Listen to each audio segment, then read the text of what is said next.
Hello, everybody, and welcome to the Games Done Quick Hot Fix. We're back, baby, meaning me and PB Precipice. It has been some time since we've had PB Precipice or Challenger approaching. I hope you all enjoyed AGDQ. I know I did. If you are not familiar with PB Precipice, I'll get into that in just a moment, but some quick hotfix announcements first. Frost Fatale's 2023 prize submissions are open. Go to gamesdonequick.com for more info or use !prizes in Twitch chat to submit your prizes. Unapologetically Black and Fast is coming up February 11th to the 12th. Celebrate Black excellence and speedrunning coming up next month. Use !UBAF in Twitch chat for more info.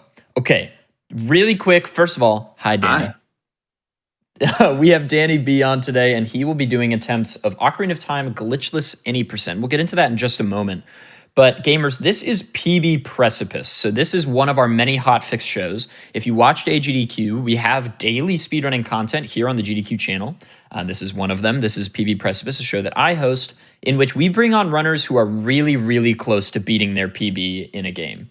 So today we'll have Danny on doing actual attempts of Glitchless any percent. So Danny, really quick before we get started, would you mind explaining sort of what this category is? Yeah, sure. So any percent means that the only goal of the run is just to beat the game. I just got to get to the end and beat Ganon, get to the credits. And the glitchless part, of course, means that I will not be using any glitches.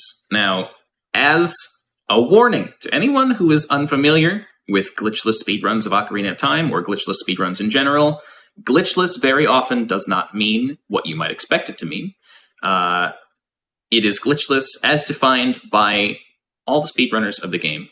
And we are pretty deep in the weeds, and our definitions don't always line up with a casual interpretation. So if you guys see some stuff that seems like that is definitely a glitch, this guy is totally lying, feel free to ask in chat. I may answer if I see it. But everything that you will see in this run has a very good explanation as for why it is allowed in a glitchless run. So we'll see some of those as we go on. There you go. Well, Danny, whenever you're ready, we can absolutely go ahead and just run into the first attempt. Cool. Now, just because I don't think I asked you this, what exactly do you mean by attempts? How many? Am I doing a no reset here? Yeah, we didn't really talk about this, did we? Yeah, this is a good intro to ADEF shows on hotfix. It takes about 90 seconds for them to go into complete disarray usually. So just, come to expect that. So Danny, obviously, and this is good for the viewers to hear as well, on PB Precipice, we allow people to do actual attempts, right? So basically, Danny, what I would say is since we have a 3-hour slot today and the run is a hair over 2 hours, you can reset up to like the 30 or 40 minute mark here. So, if you're in Deku and you don't love it, you can reset. If you even get out of DC and you don't love it, you can reset. But once we hit like 2 p.m. or a little before 2 p.m., we're going to have to just do a no reset. That sounds good to me. All right, sweet. All right. I am going to start my timer, which I think you guys can see next to my webcam. Has my splits. It has a little input display in there as well. So I'm going to go ahead and start. If we want to sync the GDQ timer, I'll give you guys a count in. We ready? Yeah. All right. 3, 2, 1, go. The very first thing you'll notice is that we do not watch the intro cutscene. This is a fairly recent development in Ocarina of Time speedruns. As of last summer, the community voted on no longer having to include the intro cutscene in our speedrun attempts. So the only thing that we have to do is save a file in Link's house having already watched the cutscene, and then at some point later on we can use that same file to start all of our runs from. Hey, Danny. Move your mouse. Oh, true. I thought I got rid of that, but that's fine. Next cutscene, I'll turn it off. I just love OT. I love OT. That's all I have really to say. That's good. I guess I'll just take care of comms for the next 3 hours. Sweet. I'm going to go to bed if that's cool with everybody. Yeah, intro skip is so nice, dude. It's I was definitely of the camp that I'm a very I like Danny have been around for a while, And I think I know this about myself. I have a little bit of like a boomer mindset sometimes when it comes to like speedrunning stuff. So usually I abstain from these votes because I know that whatever the community wants is probably for the best. So I was like, I don't know, intro skip, I'm not sure. But then the second it was added, I was like, oh, this is the best thing ever.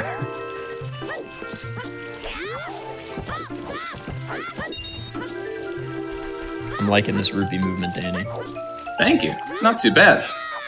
So the very first thing we're going to do here, the run starts out pretty standard. We're getting a sword, we're getting a shield, and we're heading to Deku Tree. There is no way to escape Kokiri Forest without both of those things and having defeated defeated Goma in the Deku Tree, so we're going to do that first. But that's about where the casual routing comes to an end, and we'll see a little bit more of that later.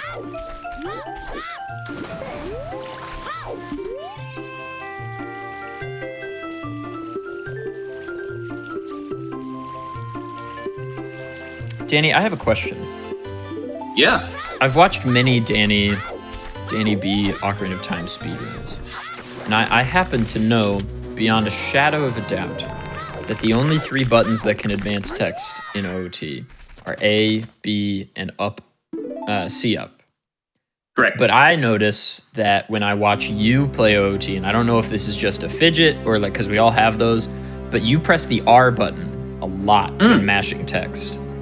That is actually because of the way I hold the controller, it just happens to press it. If you look on my camera right now, what? I claw grip, so I can press A and B with 2 different thumbs, and then R is just under my right palm. Oh, you don't hold the controller like that normally. That's just for mashing No, text. just for text. Oh my god. Yep. I was like, Danny, what? Good question, though. Why is he going backwards? This is a great question. So backwalking is the, generally speaking, fastest form of general glitchless movement in the game. That comes with like a million caveats. For instance, it's only faster if you have to do it over a certain distance. It's not really faster if you have to angle change a bunch. Since you can't really change your angle while backwalking very easily. But like the TLDR is, it's faster. Oops.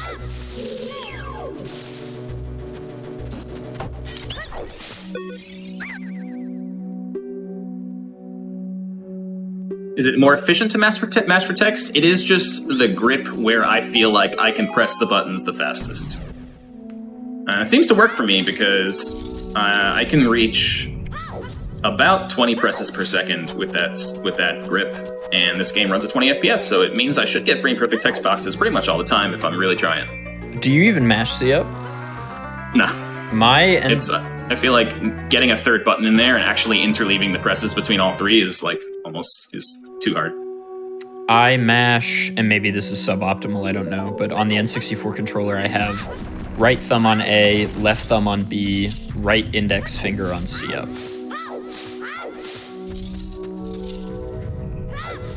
Sounds like a lot of fingers. I have 10 of them. That's fair, you know. Is storing a jump slash legal? Yes. Yes. My god. That guy would not leave me alone.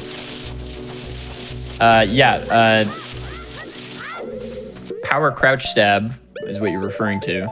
Not a glitch. As evidenced by the fact that it's in Japanese Majora's Mask also. But they did take it out in English, so. Oops. Hello. You know what? We're just gonna go for it. We're gonna keep it. Okay. I got a lot of time to save in this run. That was a nice B1 skip, by the way. We kind of just brushed past that. Yeah, that's also not a glitch. That's just clever movement, jump slashing at the right time to skip the bottom half of Deku Tree. A very classic OOT trick.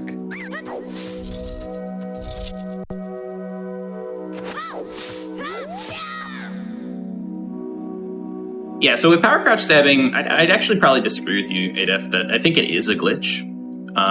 And it's allowed in this category not because it isn't a glitch, but because it's like impossible to avoid it. And I'll explain a little bit more when we get into the cutscene after this fight.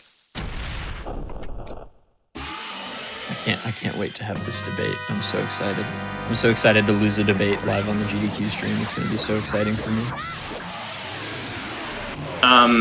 So with power crouch stabs, right? What happens is that anytime you do any attack, those attacks are meant to have their own damage value that the game looks up in a big table. Except for crouch stabbing, it doesn't have its own. Whether on purpose or as a mistake, I'm not really sure, but I think it's pretty clear that it was a mistake because it was patched out later on in Majora's Mask's release. But basically, whatever attack you've done last is the damage value and type that gets used for your stab attacks. Stabbing being the thing where you hold your shield, crouch, and then poke your sword out from behind your shield. And so you just saw me defeat Goma really, really fast there. That's because I did a Deku Stick Jump Slash, which is the most powerful melee attack you can do as Child Link. It does 4 damage. And then so all of my subsequent stabs with any weapon, as long as I only do stabbing, will do 4 damage, right? So I was able to use the Deku Stick's power in my Kukuri Sword crouch stabs. And I think because it was patched out of Majora's Mask, it's fairly clear that it's a glitch. Also just the nature of it, you know, using a stale value for a current action, it just sort of feels like a glitch.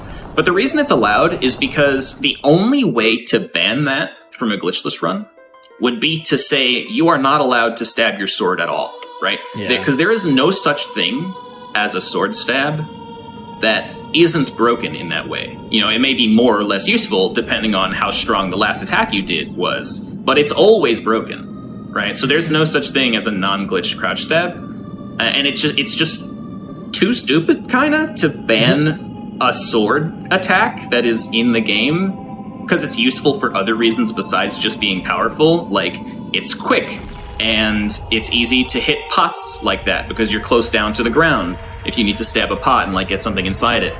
So, like, we can't in good conscience just ban a normal attack. So we kind of just take it as a given that this is how this attack works. They probably didn't mean to make this attack work this way, but we also can't ban it. I think that's a great way to put it, from start to finish. Thank you. I think you said you were excited to have a debate. Where's your counter? But if I already feel I've been owned, what's the purpose of counter argument? That's fair. What's the purpose of rebuttal in the face of such a powerful opening statement? The attorney says as he walks out the courtroom. What's the weakest a crouch stab can be? 1 damage. In Majora's Mask, Japanese version, actually, it's interesting. It's 0.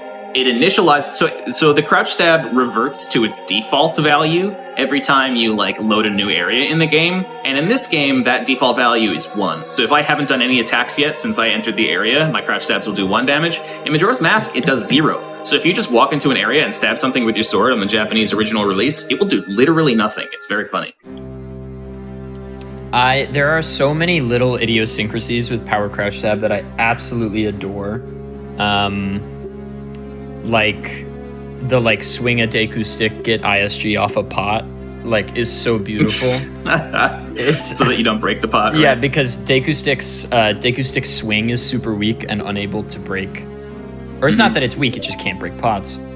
Yeah. I mean, it is weak also, but so then power crouch stab, which takes the value from the Deku Stick swing. If you swing a Deku Stick, you can do this at home.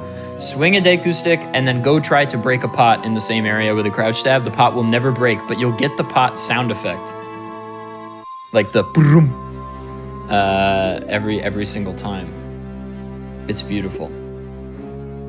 It's a good question in chat. Why not just ban it for combat?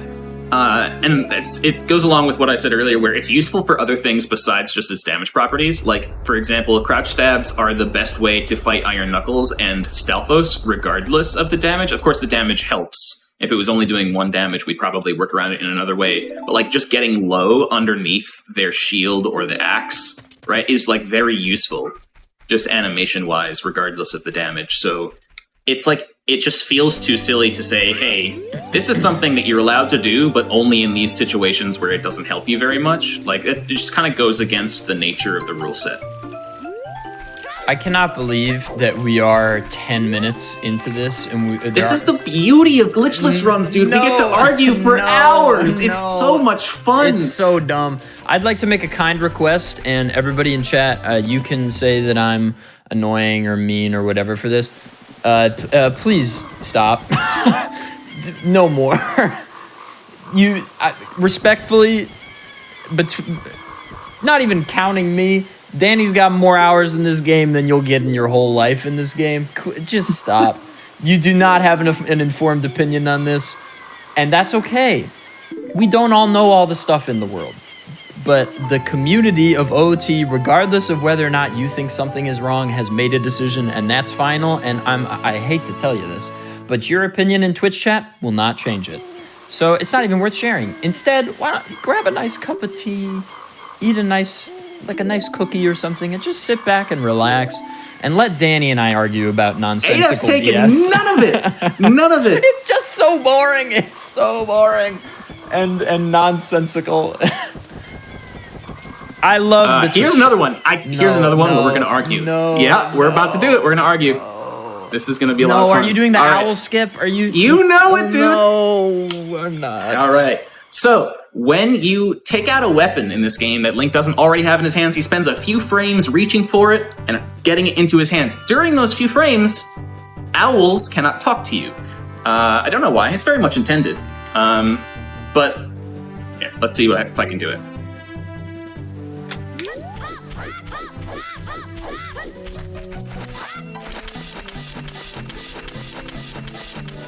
No, I was so close. Are you metronoming I was so for that? close. Yeah, I had a metronome on. I was literally one weapon pull from the end. So as you noticed, I walked through the owl trigger for a while there without the owl actually seeing me or talking to me. And that is, I'm going the wrong way. That's because I was pulling out weapons and chaining out the weapon pulls frame perfectly. Now this highlights a good explanation for the rules of this category in general. Is that we consider what is or is not a glitch based entirely on the mechanics involved and not what we're using those mechanics to accomplish, right? The mechanic of the owl not talking to you during a weapon pull so as not to interrupt like an atomic action of the game is very much intended. Atomic action of the game. Listen, I have lawyered these rules for the last 10 years of my life. I know exactly what to say. No, I've got it all scripted out. I'm not arguing with your rationality. Oh, no, I know. I'm arguing with the word choice of atomic action. It sounds like a really D-list Marvel superhero. Yeah. But yeah, so like it's intended that the owl isn't supposed to be able to talk to you during those weapon pulls. And so even if you're not supposed to be able to skip the owl, the mechanism that we're using to do so is a function of the game that's working properly. And that's why it's allowed. Yeah, I have no problem with owl skip because it's not a glitch.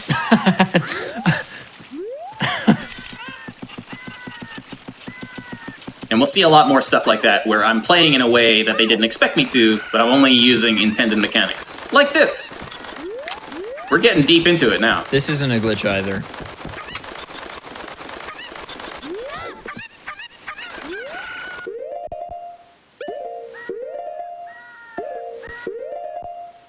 This trick is like as old as Ocarina of Time speedrunning. We got there. I love Cuckoo Jump.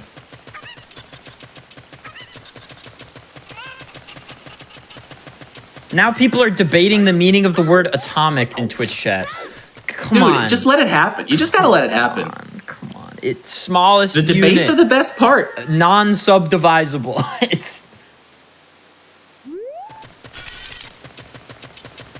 So yeah, we're definitely not supposed to be in Gerudo as Child Link. But all I did to do it was a nice floaty Coco jump. Oh, people are not which gonna is all working as intended. People are not gonna like this next trick. People are not gonna like this one. Why not? Because this one's gonna. Everyone's gonna be like, "Oh, this is a glitch," and like maybe, but like, who cares? All I'm doing is a side hop to something that I can stand on. Easy. You're not supposed to be over here, but you can be over there. And all I did to get over there was side hopping. Easy peasy.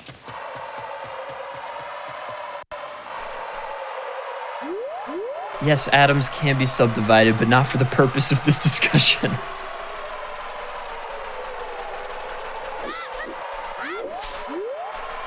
That's also not a glitch. Just backwalking over the quicksand, you're just too fast to get caught. That's it.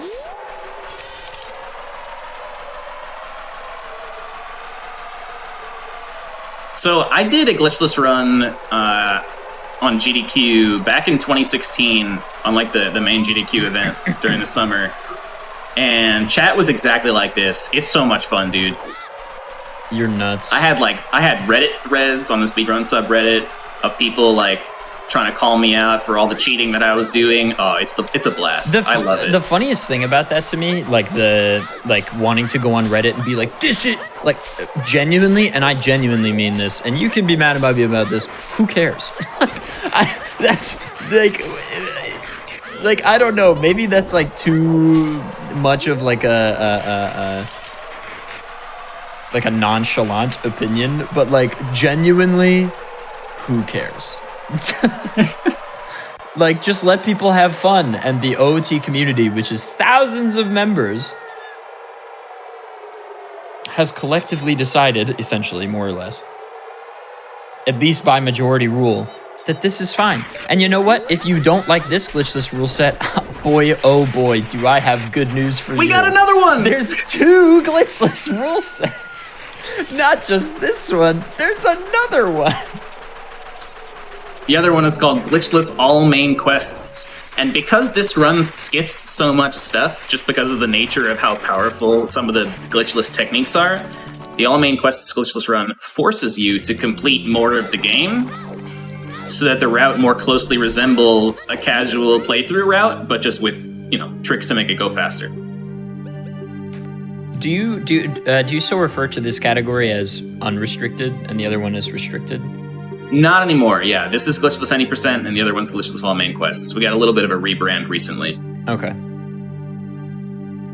I've not been... Has anyone argued that roll invincibility is a glitch? Nope, that is very much intended. They turn off your hitbox during rolls on purpose.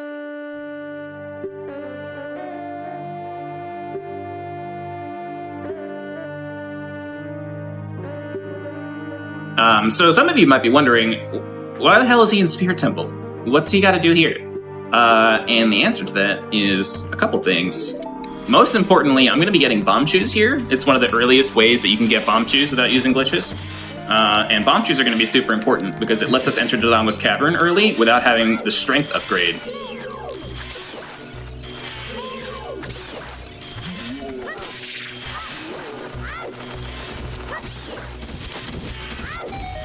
That was a nice room.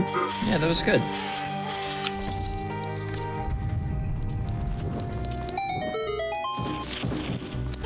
Need some decompiled source code to confirm. I'm sure you already were making this joke knowing the context, but we have decompiled this game, and by we I mean people who are smarter than I am, have decompiled this game. And we have used that decompiled code on more than one occasion to justify whether or not something is a glitch and should be allowed.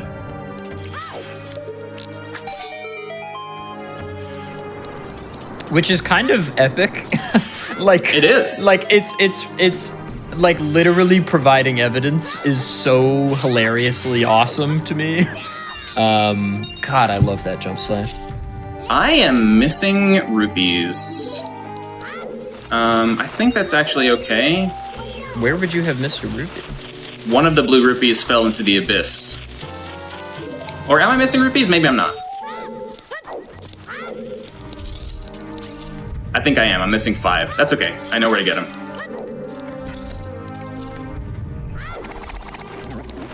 Is the next purchase for Hylian Shield? No, beans. We're gonna buy a magic bean, and then I also need to spend money on the diving game for Silver Scale.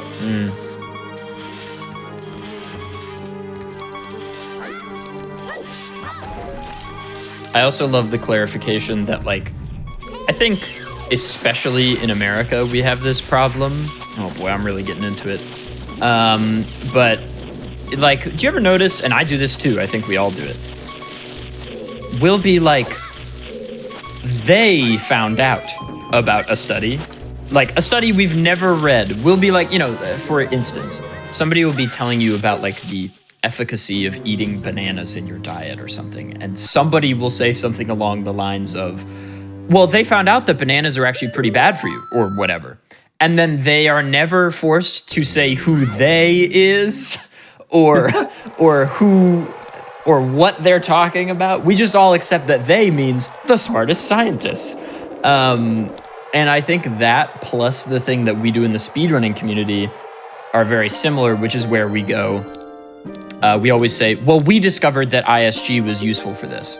When in reality, what this person means when they say it, and we all do this, is glitches and stuff found out that this is useful. And now I'm going to say we and take ownership over this discovery. Death glitch? No, there was no glitch there. I literally just died on purpose to go back to the start of the dungeon, which is where dying is supposed to take you there. It was just faster than walking back.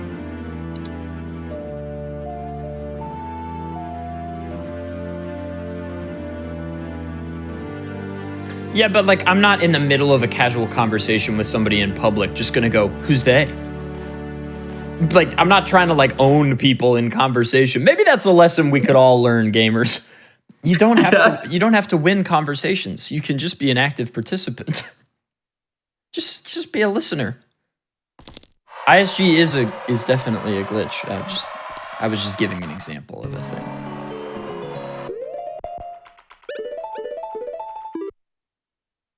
So interesting is that the Requiem of Spirit cutscene is there as Child Link. It's the only warp song that you can get as Child Link. All the other ones are not present in the locations where they are as adult. Serenade? Nope, not there. Really? If you open Iron Boots chest as Child, you don't get Serenade? I don't think so. Maybe? Are you sure about that? Now you're making me unsure, but I thought I was sure. I don't know. I thought it was there. Because the reason that they're there is because those are the two that are tied to like an action rather than a location. Because Requiem's tied to a load zone, and Serenade is tied to a chest open. It's actually not. It's tied to you being in that room with Iron Boots. If you like glitch your Iron Boots into your inventory and just open the door, it'll play. Okay, well then maybe not. Yeah, that's what it is. Then maybe not. Was unsure for a second, but I'm pretty sure that's it. Anybody care to boot up GZ really quick and verify? I guess I could do it.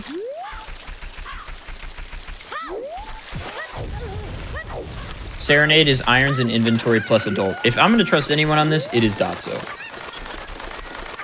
Okay, so it does not play as Child. I stand corrected. Shocker, I know less about this game than two people who know a lot more about this game than me.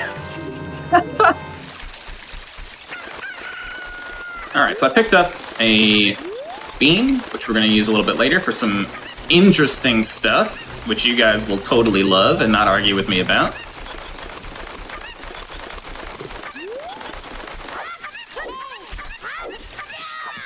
I love that trick. That's a scary one. That's like bread and butter speedrunning. Like, no glitch debate. That's just beautiful. Like, you could waste 5 seconds and just walk the way they meant you to walk, or you can do something ridiculously hard and scary to save a little bit of time. I'm all about it.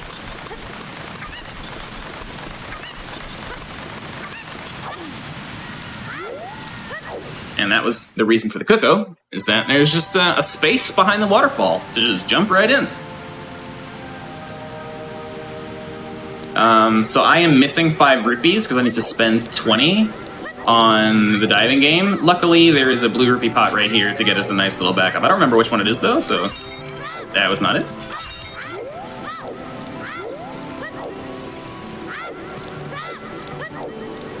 Not too bad.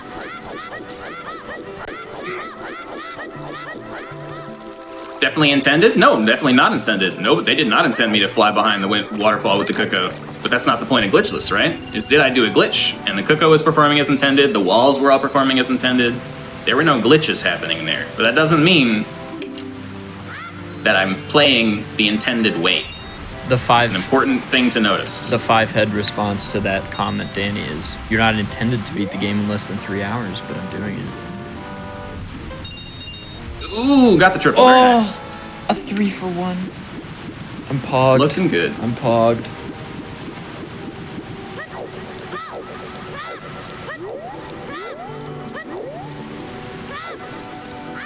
Yeah, unintended use of mechanics does not equate to a glitch.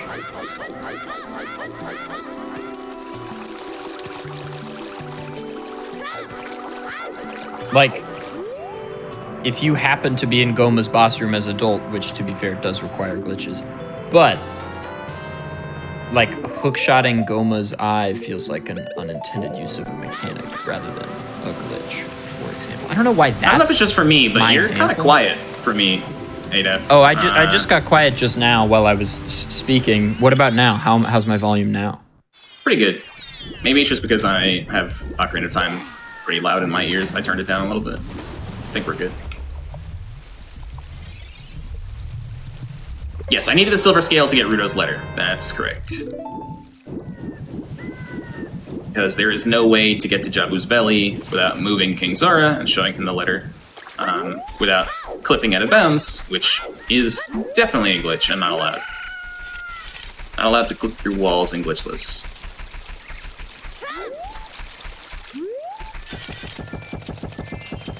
Adef was quiet, can confirm. Yeah, I was whispering.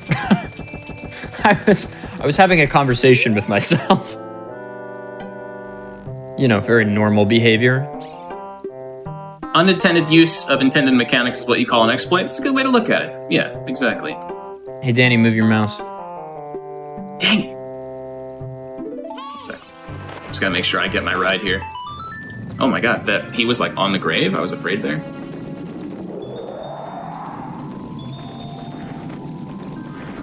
Your face is a glitch? Oh my god. Oh no. We are gonna see King Zora weep. Did I clip through the desert wall? No, there were no clips in the desert. I went over a wall. Passing through collision is very different from avoiding it entirely. Alright, not to be really pedantic, but since we're being really pedantic, I'm gonna be really this is pedantic. A pedantic stream. Do it. Do you not, when you side hop onto the like quote-unquote OOB section of Gerudo's Fortress, and then side hop back, do you actually have enough height to go over the wall, or are you not clipping through the one-sided collision? So all collision in this game is one-sided, which means that it only keeps you out from one direction. And clipping means that you are going in the direction where it's intended to push you out. It's not clipping if there's no collision intended to keep you out, right? Yes, I agree, I guess. But I think it's funny because chat was asking about that specific moment. I see. Oh no, the seam walk. People will have thoughts, concerns even. We're about to pass through another piece of one-sided collision. Yeah, collision only keeps you out from one side. So if you're passing through it from the side that was meant to keep you in, not out, then you aren't breaking the collision. The collision is doing exactly what it's meant to do in that situation, right? Hello, game developers. My name is Adef. I have a piece of advice. If you'd like to make your game a little more nice, speedrun first damage boost. Make your collision two-sided.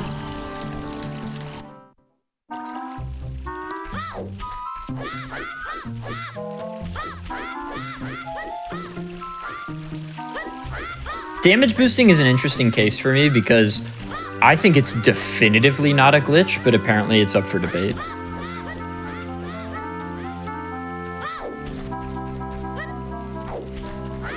So very nice side hops. I'm glad I didn't get caught by guards on GDQ.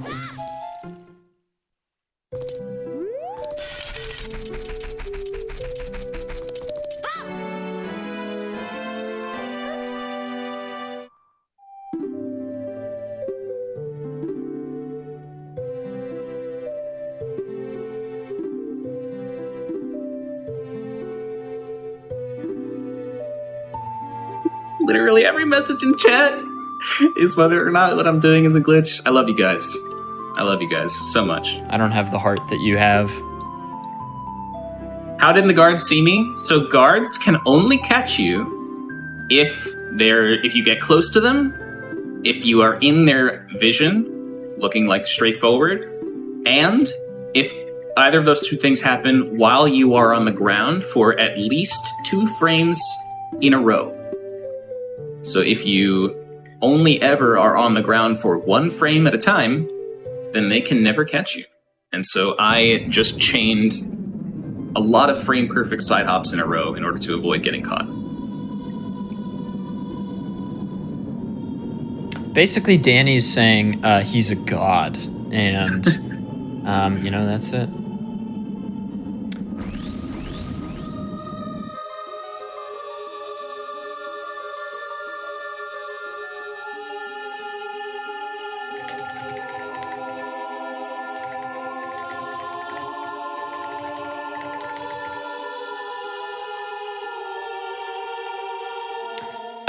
Danny, are you comfy doing a no reset from here to the end? Yeah, totally. Sweet. I think my plan was just to do a no reset anyway. I think if I was like resetting and getting into the mindset of it needs to be good enough to continue, it would not be a good time.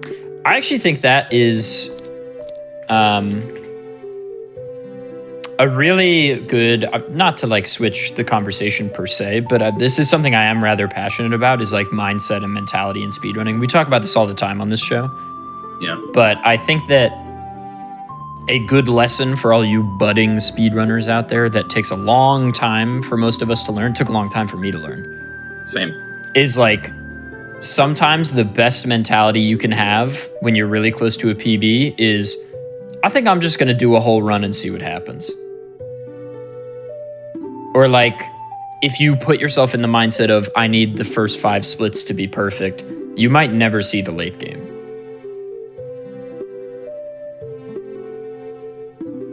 Okay, I have removed my mouse cursor from Live Split. I thought I did it already, but what I actually did was removed it from my input display.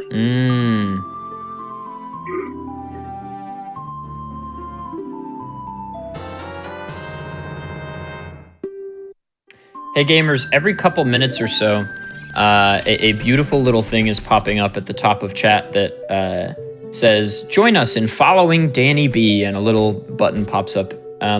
If you don't click that, you're actually disobeying the Glitchless rule set. It's true. The Glitchless police will come to your house. That's right, and they'll say something along the lines of, are you sure you're not a glitch? And you'll have to answer honestly, and maybe you won't know. And that's pretty scary. So definitely click the follow button, please. While we're on the topic of self-promo, I got a little thing to shout out. Please. So for the first 20 weeks of 2023, I have been hosting a competition that I put together for Ocarina of Time speedrunners. It's called the OOT Master Series, and I worked for a pretty long time to come up with 10 unique and fun and interesting challenges for speedrunners to complete. Each challenge lasts 2 weeks, and players will have those entire 2 weeks to put together their best attempt, submit to a leaderboard on a website that I made. And yeah, at the end of the 20 weeks and the 10 challenges, we'll see who is the best of them all. So some of you may have seen some speedrunners over the last few weeks if you follow the OT directory, doing some runs of Challenge 1 or Challenge 2. We're currently in the middle of Challenge 2. Just before this on my stream, I released the results for Challenge 1. So we're in the thick of things now, and it's a lot of fun.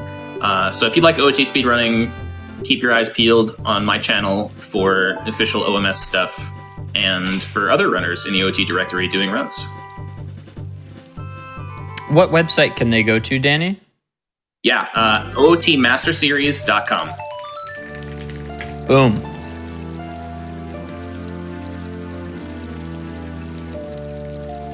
It's really, really cool. And honestly, I'm bummed that I didn't have the time to participate in Challenge 1, but I'm kind of head down into Ironmon right now.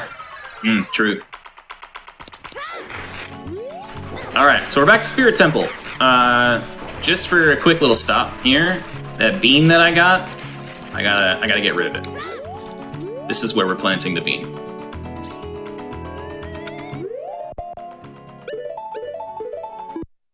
Danny, the real W. The absolute W. You got ZFG to participate. That's huge. Do you know how long we've been trying to get this man to do a bingo?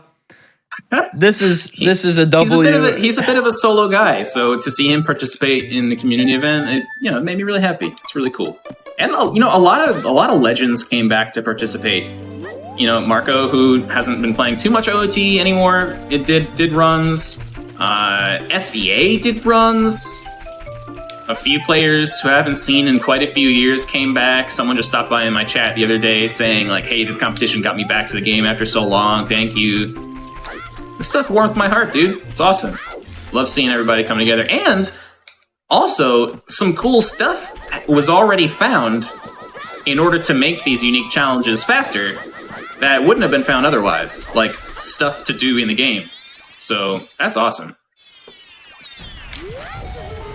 That's sick. And I can't wait until all of you absolute fools see that Challenge 10 is just the Glass Ganon again from OCS 1. The infamous one. Infamous Glass Ganon. It's the era of hitless, after all.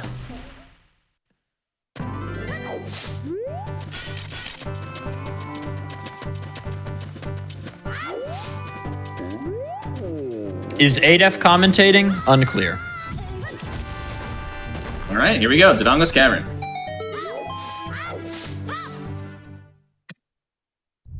Okay, this is one of the coolest dungeons in this run, in my opinion. Also one of the hardest, so I'm gonna be hoping that I get this. It starts off with maybe one of the hardest tricks in the run. It's also a little bit luck dependent.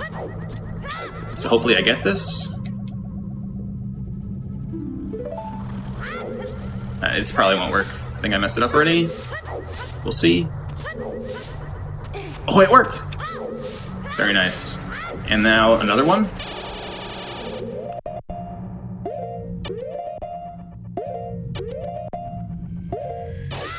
Whoa, dude, this is good.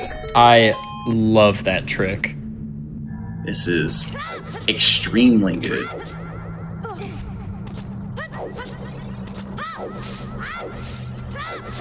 So the first thing that happened was Danny was trying to catch that first platform cycle when he entered DC, which is tighter than it looks as child. 2 glitches back to back.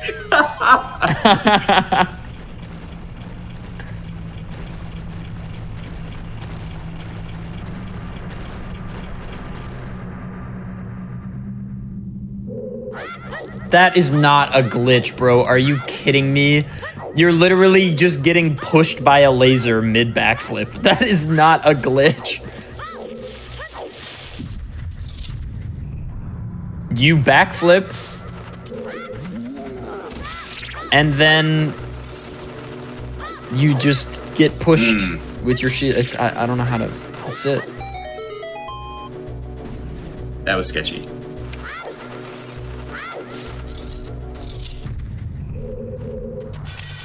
I thought this was glitchless. Danny, I can't do this anymore. I don't know how you do this. I can't do this. A lot of practice.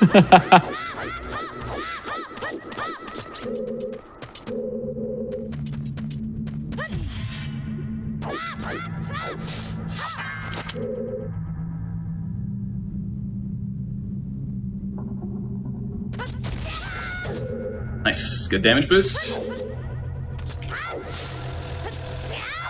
Missed the jump slash. All right. Still saving time, though. Something that I think is really cool about Glitchless that you don't see people do, at least, like,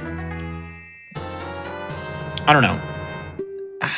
I feel like this isn't a very fair assessment, but, like, in glitch-heavy categories, I think people, not necessarily top runners, but, like, I'm definitely guilty of this. Like, if you're a mid-level runner or something, they will often neglect small movement optimizations in favor of practicing big glitch segments, or, like, hessing or whatever. But in Glitchless, that's, like, all you have. Like, this category does definitely have some big tricks to practice, for sure, but, like, small movement optimizations are everything. Yeah, definitely. And movement is really what separates good times from great times in glitchless categories. because our tool set is so limited.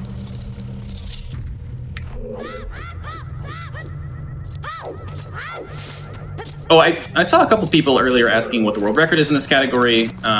It is my current PB. I'm the current world record holder. I am running this category solely to improve my own record. You can see it on my splits. Where is this? Oh, okay, he's there. That was scary. Losing your Deku shield here is like actual hell. Yeah, it is.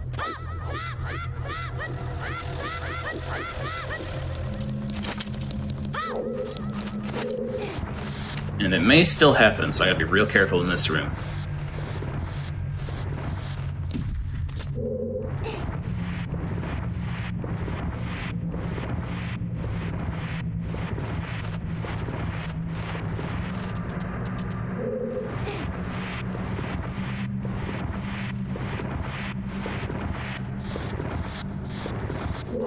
Oh, they're both coming for me.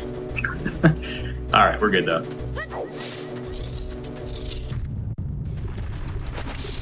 Scary. Dang. Alright. A decent Dodongless cavern.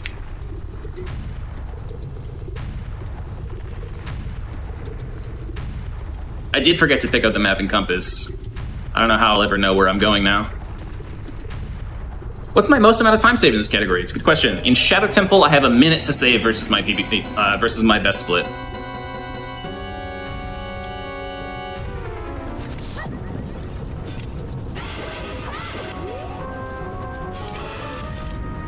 Yeah, for our first episode of PB Precipice this year, it's a pretty special one. It's a WR Precipice.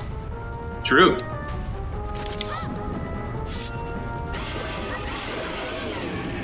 Ooh, I got the sword put away there. If you stab him frame perfectly so that you still have one frame of control right before he dies, and you press A on that frame, you can put away your sword, which means that Link won't have to spend time putting away his sword when I pick up this heart container, and so I save a few frames. That's the level of optimization we're at in Glitchless these days. Daddy, that sounds like a glitch to me. Anything that involves frame data is a glitch.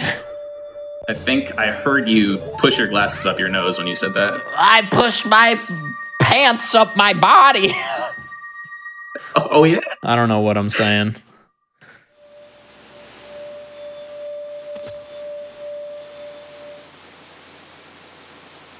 Alright, so we got 2 and 3 spiritual stones. There is no way to skip the Door of Time without using a glitch.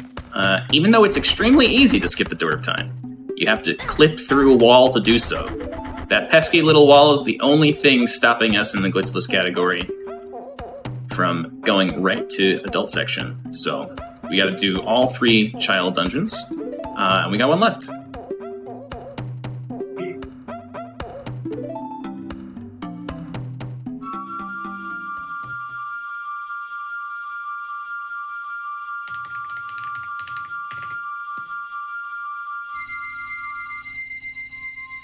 Do you have a favorite dungeon to play in this category, Danny?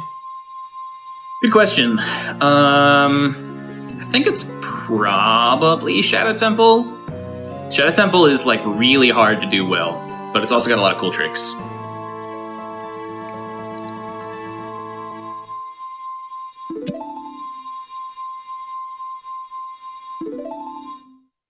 All right, so before we go to Jabu, we got 1 more stop to make. We're gonna go get some magic from the top of Death Mountain Trail. It's interesting because in a standard glitchless playthrough, you need at least like 2 back and forths between child section, and adult section, because usually you need to go back in time to get like the Lens of Truth and to do Child Spirit Temple and stuff like that. But we're cramming everything in this run into 1 child section and 1 adult section. So we have to get magic now. Even though otherwise it would be faster to get it as adult. Because... oh my god, this bomb is so dumb.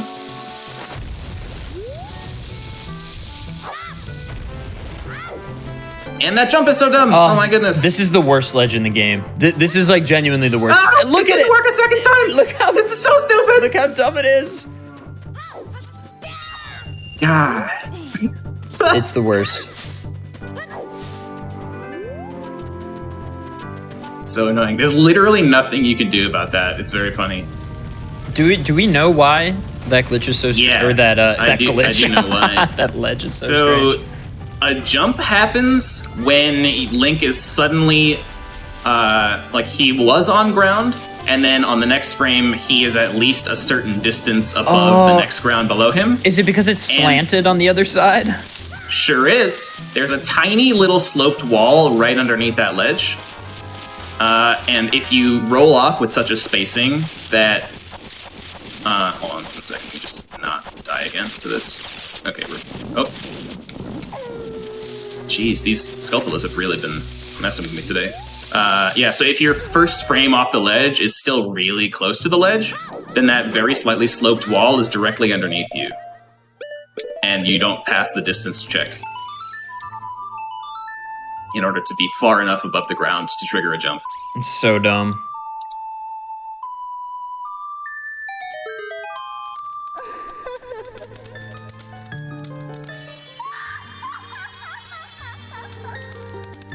And it's all because some junior developer was probably like, I think this area would look a little, just like 5% nicer if this was like a little slanted, like a real mountain structure might be. Yeah, there aren't too many locations where that's even possible, because generally they were pretty good about making sure there were no like slanted walls right below a spot where you need to jump.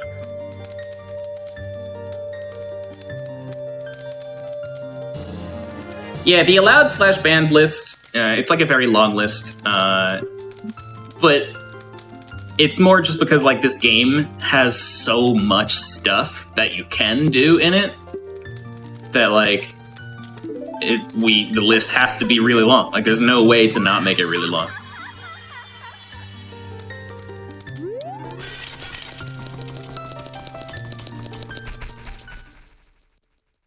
All right. So next up, we're heading right to Jabu. Get one more owl skip along the way in the Lost Woods. See if I can get that one.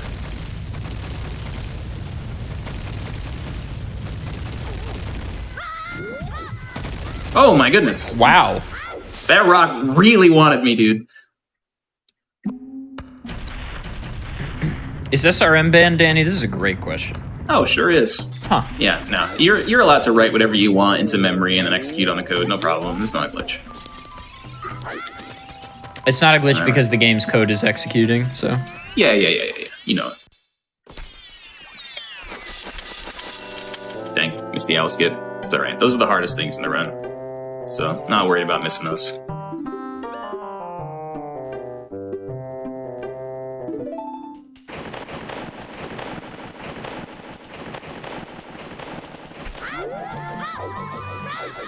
Okay.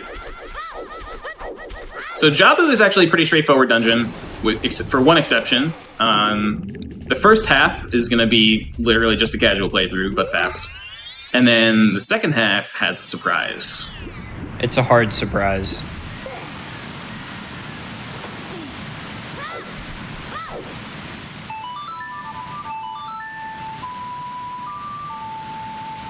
Japanese version is used because the text is faster. And like a lot faster.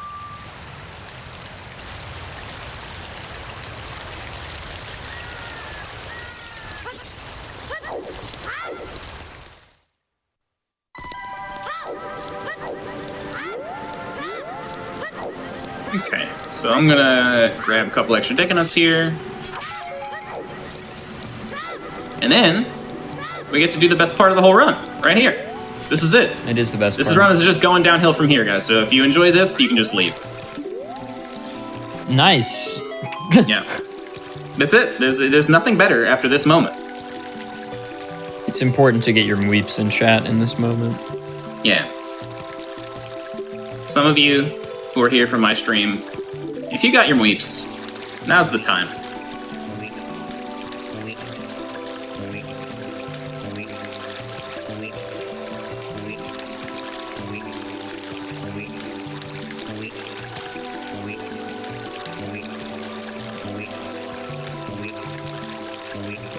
He's just so stately. He's beautiful. He's the pinnacle of living things. I forgot until recently, but before I changed my Discord profile picture to my like headshot, it was also King Zora for like 5 years. I remember that. He's the most important character in the game. All right, this is a nice one to argue about. I did say Jabu is totally normal, but not entering Jabu. You notice I do not have a fish in my inventory right now. Luckily, I do not need one. There's a few different ways to enter Jabu without a fish. One of them is not a glitch.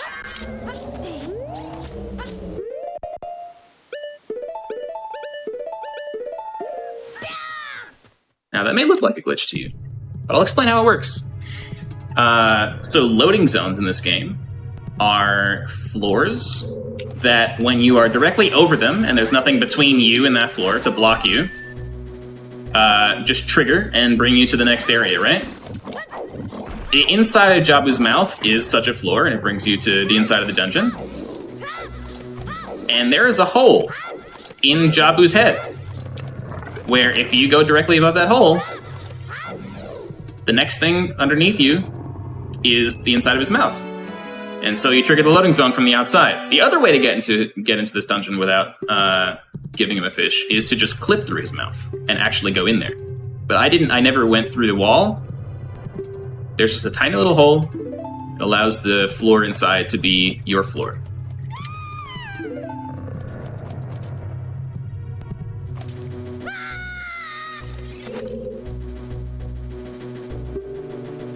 The technical definition for glitch, so there really is no technical definition for glitch besides just what you look up in the dictionary, right? There's no like simple phrase that I can tell you from which everything will logically follow. Like, it's not that simple, right?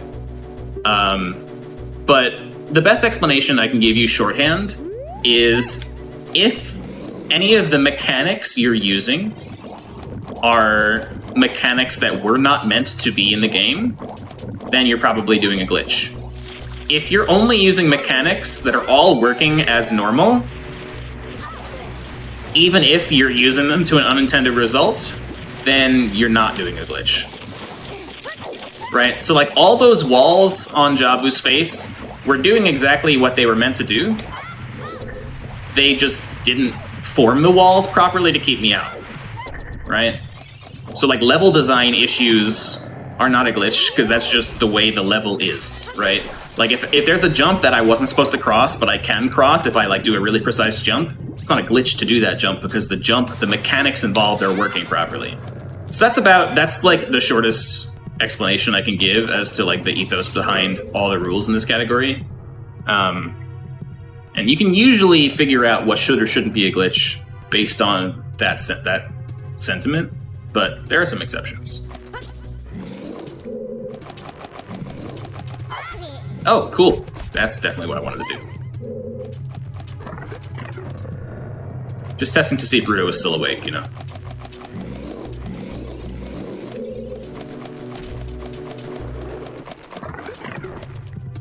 Yeah, I mean, the bottom line, right, is like the word glitch is so ambiguous. Yeah. Like every single person in the chat arguing that something is a glitch, myself included or whatever, could never provide a satisfying enough definition of the word for me to be able to say ubiquitously whether or not something is or is not a glitch. It's just impossible. So like, just let people have fun.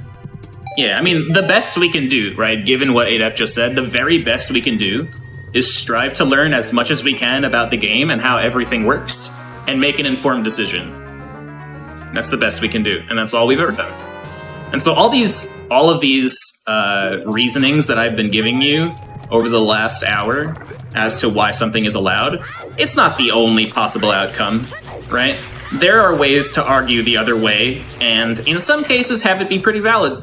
But generally what we do is we try to understand as much as we can,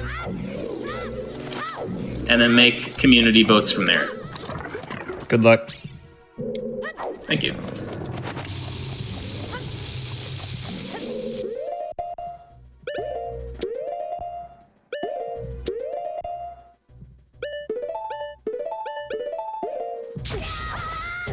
Nice. Beautiful.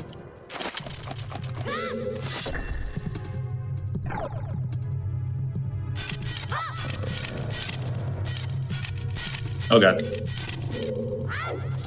Okay, not too bad.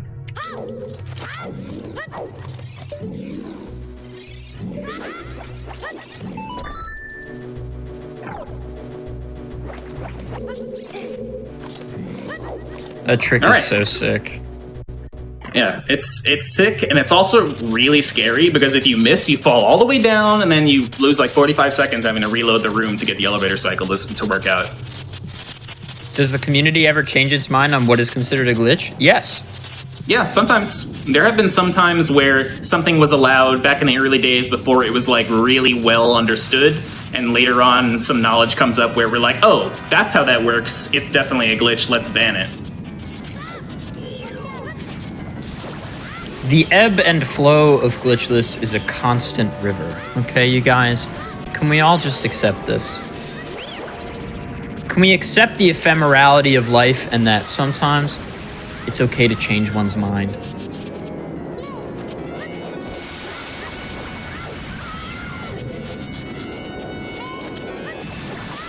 Nice Baronade. That was Nice really, Baronade. really clean.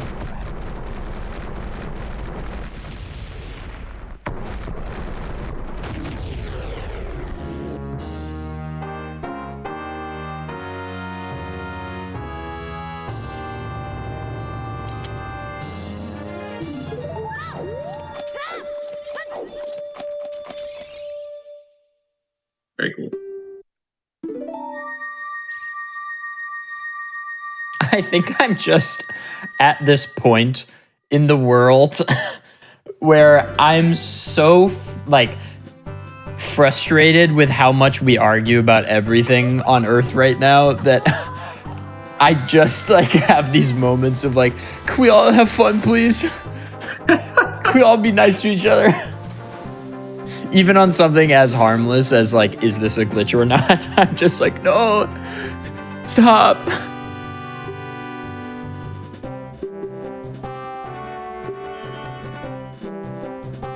Yeah, to piggyback off of what I said earlier about how like the rules change sometimes, one example of something that used to be allowed and now isn't, just because we started to understand better, is in Shadow Temple. You guys are familiar with the room where those like spike crushers like go up and down, and you have to like push a block underneath them to use it as like a stopping point for those spikes so they don't crush you. You can just backflip while you're underneath one of those falling spike blocks and pass right through it. And we thought it was because maybe there was just no collision from underneath, but for a lot of years, just nobody really questioned it. But after a little bit of work, when the community started to try to get more objective about things, we found that there was indeed a ceiling underneath those spikes, and the spike just comes down so fast that you clip straight through it. So that was banned.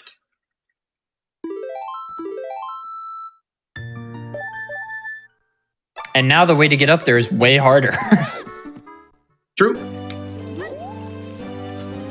Which is kind of cool. It caused innovation, which is cool. Like, it caused people to take a critical look at, like, okay, well, how else can we get up there quickly? Which is really neat.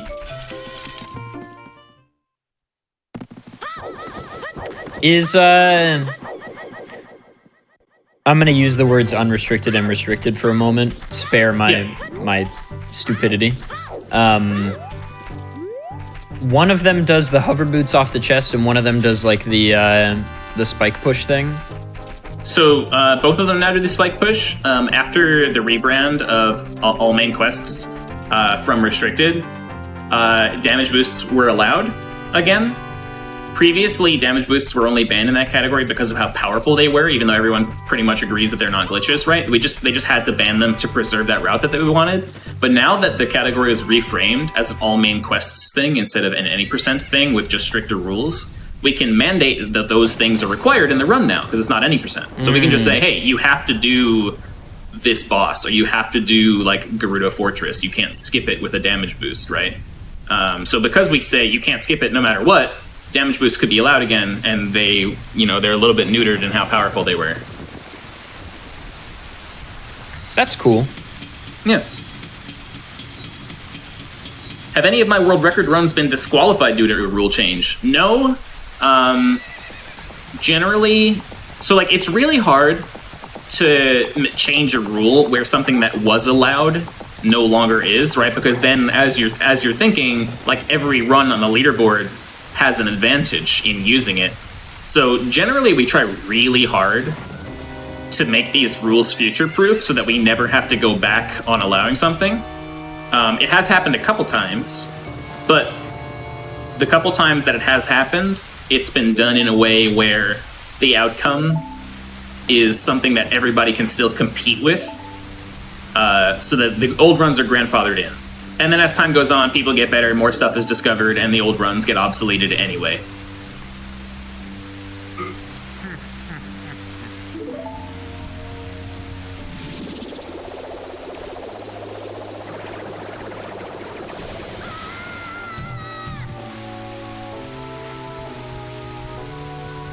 All right, we got some cutscenes.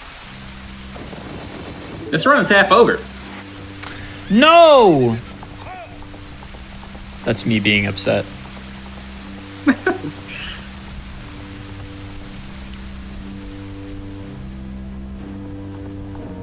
What should we talk about, Danny? What's the topic of our podcast? Oh, did you reveal OMS Quest 2? Yes, Quest 2 has been live for a week. Well, why don't I take a peek? Yeah. So, Quest 1, or Task 1, for everybody who's curious, which was just completed, was Block to the Future, which was about, like, moving... Because kind of... And Danny, you know, interject at any time, but when we spoke about the Master Series months ago, I think you told me that sort of the thesis statement of this is to like make people consider the game in a way they hadn't considered before, or consider routing in a way they hadn't considered before. Yeah. I don't know if it was directly inspired by our sort of puzzle off, but I'd like to think so. And so Task 1 was all about like moving Song of Time blocks into the past and then touching them, and into the future and then touching them, which is interesting because Song of Time blocks are not something interacted with rarely ever in a speedrun. So that was pretty cool. Task 2 is called Builder of Bridges. Build and then stand on all 3 of the following bridges in any order. They really read like puzzles. I love it. Gerudo Valley, which means you have to save the carpenters. Shadow Chasm, which means you have to explode those like bomb flowers on the other side. And then Jabu Elevator, you have to jump on it to lower it. It's pretty interesting. This one I feel like has a lot of routing potential. Yeah, it's interesting because there's only 3 goals, right? Whereas last time with the Song of Time blocks, there were only 2 goals, but you had the potential to like expend those goals on many objects in the game, but this time those objects were chosen for you, so it'll be interesting to see how people do. We're halfway through, so Task 2 will close, submissions will close for Task 2 next Sunday at midnight, the midnight between Saturday and Sunday. I always like to make that clarification. I feel like when I say midnight on Sunday, like, probably no one's confused by that statement, but I feel like it's ambiguous. Some people might think, like, the midnight at the end of Sunday, which is actually Monday. No, but that's I just feel me that. not trusting people. No. If there is one thing we as a human race cannot do, is we are unable to be... like, we're unable to... I need to inspire. Oh, Danny! I need to go get Inspire right now. That was almost the end of the run. Yikes. Yikes. Yikes indeed. How'd that little mistake happen? Autopilot.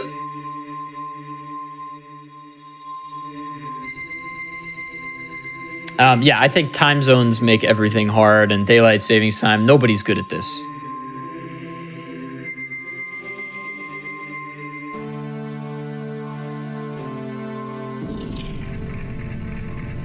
If I didn't get Inspire right now, like, that would have been probably about half an hour lost. That much? Really? Just to go back to Child, get it, and come back after Forest? We don't beat Forest Temple in this run, my dude.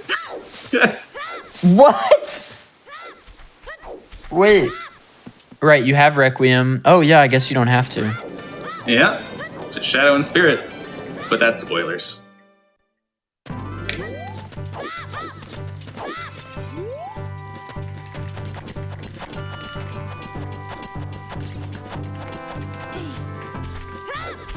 I'm glad I remembered that. That would have been a real shame.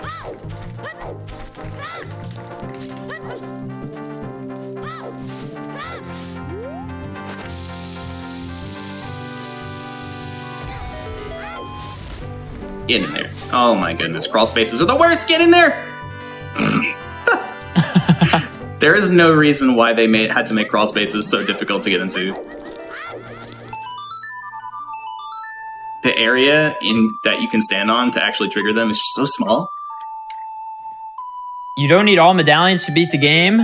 Nope. Nope. The only medallions you need to spawn the Rainbow Bridge to get into Ganon's Castle are Spirit and Shadow Temple. And the reason they did that is because they were arrogant. Shadow Temple generally implies having beaten Forest, Fire, and Water, because Nocturne of Shadow, the song that gets you to the entrance of Shadow Temple, only appears in Kakariko Village after having beaten those 3 dungeons. So they figured, Spirit Temple is on its own, and Shadow implies the other 3.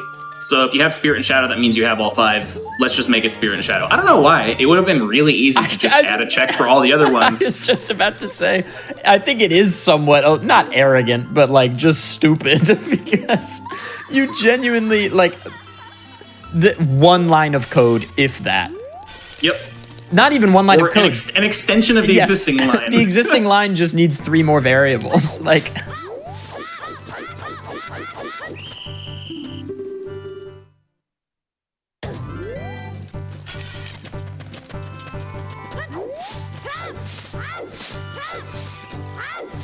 But yeah, it is very much a hard-coded check. But Danny, that the ending triggers with those 2 medallions only. What you don't understand, what you fail to realize, is that not including those 3 Boolean checks means that the game's code runs like a microsecond faster. And this could be the difference between, goodness, everything. That's right. And that's a glitch, too. It's a glitch because I didn't know that until just now, and it doesn't make me feel good, so it's a glitch. You're making decisions based not on rationality, but only upon your base human feeling? This is not American politics, Danny. This is speedrunning. We can do better.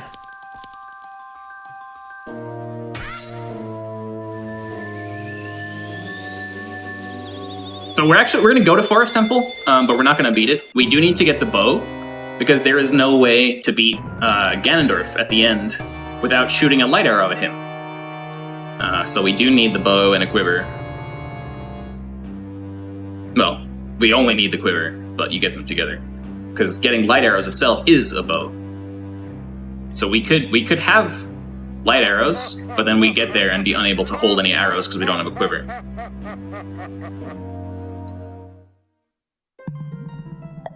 This is a good opportunity during this cutscene to say that if you're not following Danny, you're a buffoon. It's true. The world is divided into buffoons and not buffoons. I don't think I've said that word since I was 6 years old, I'm going to be honest with you. It's a good word. Did you know the Venn diagram of people who are buffoons and people who are not following Danny B is a circle? This implies a second outer area of people who are not buffoons who are following you. That is exactly what that implies. Man. And gates are nuts, bro.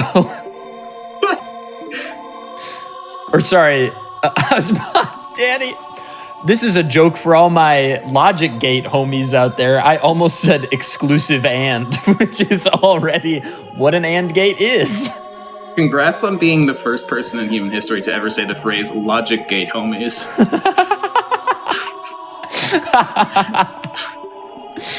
Oh my god. I love participating in a new sentence.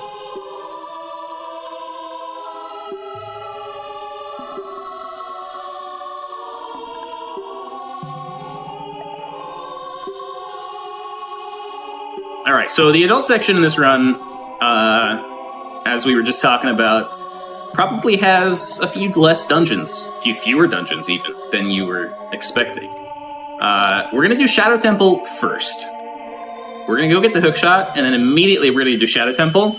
but I do not have the Nocturne of Shadow, so I'm gonna need some way to get to Shadow Temple that does not include me playing that song. And you will see how that goes. And I'm gonna give you a spoiler. You guys ready? Are you guys ready for this one? Don't say it. It's not a glitch. Wait, you're telling me in the glitchless run we're not gonna do a glitch? This late? You're sure you don't want to change your mind about this? You may not believe it, but it's true. This one goes out to all my Logic Gate homies. Listen to this. Freebird starts playing.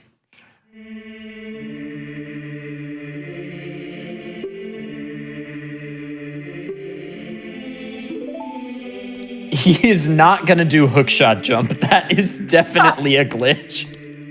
Imagine I just whipped that hookshot jump in the middle of the glitchless run and tried to justify it. No, you just started hovering up to the seam. You did choose slide teleport. Look, Link moving in one frame to another position is not a glitch, okay? That's how he always moves. Like one frame to a different position. What a galaxy brain explanation of choose slide teleport. If somebody said that in the glitchless channel of the OOT Discord, unironically really trying to argue for it to be in the rule set, I think you'd have to mod them. It's true. It's funny because the glitchless method, truly, Nale's correct, the glitchless way to get into Shadow is so much harder. It's so much harder. Yeah, it's interesting because a lot of times that's the case where the glitchless method of doing something is so much harder. Because, you know, a lot of times, like, people who are new to... I don't know why I just split there. People who are new to speedruns are, like, intimidated by glitches, right? Because a lot of times you just don't understand what you're seeing, and that leads to people thinking it's a lot harder than it is. Aside from the people who are just like, oh, he just pressed the glitch button to get to the end of the game. That's cheating. But... I hate when I do that. I hate when I do that. But in glitchless, like, we have so many, like, so much fewer, like, different kinds of techniques that we can use that it's almost implicitly going to be harder because we have to restrict ourselves from using anything that might make it easier. Yeah.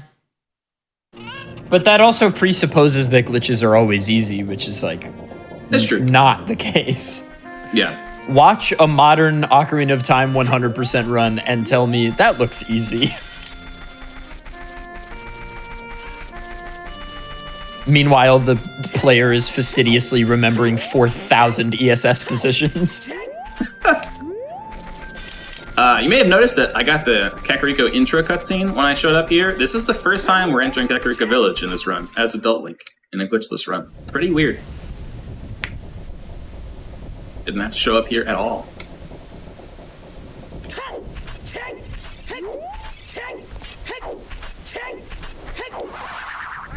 Alright. Let's hope Dampe's nice to me today.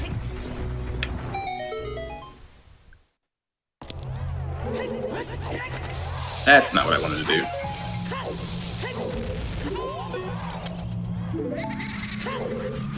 Wasting bombs.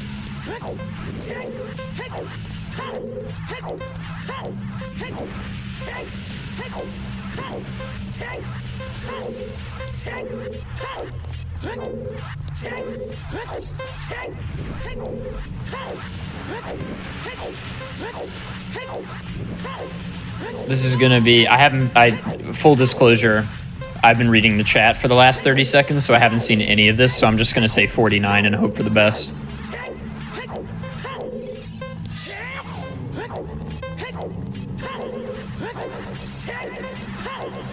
These roll chains are tight though, this might be a 48. Pretty sure it's a 47. Mamma mia. It was really close to a 46, but I got one flame that prevented me from taking a tight corner. That's the only part I saw, was the getting stuck on the wall, so I was like, oh, maybe a 49.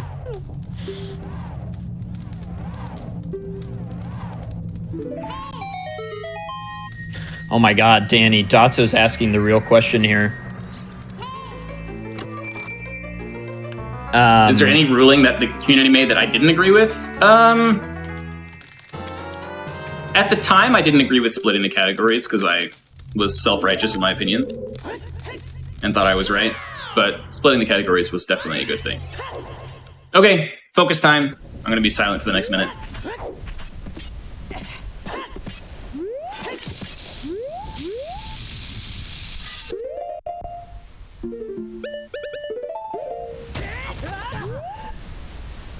One.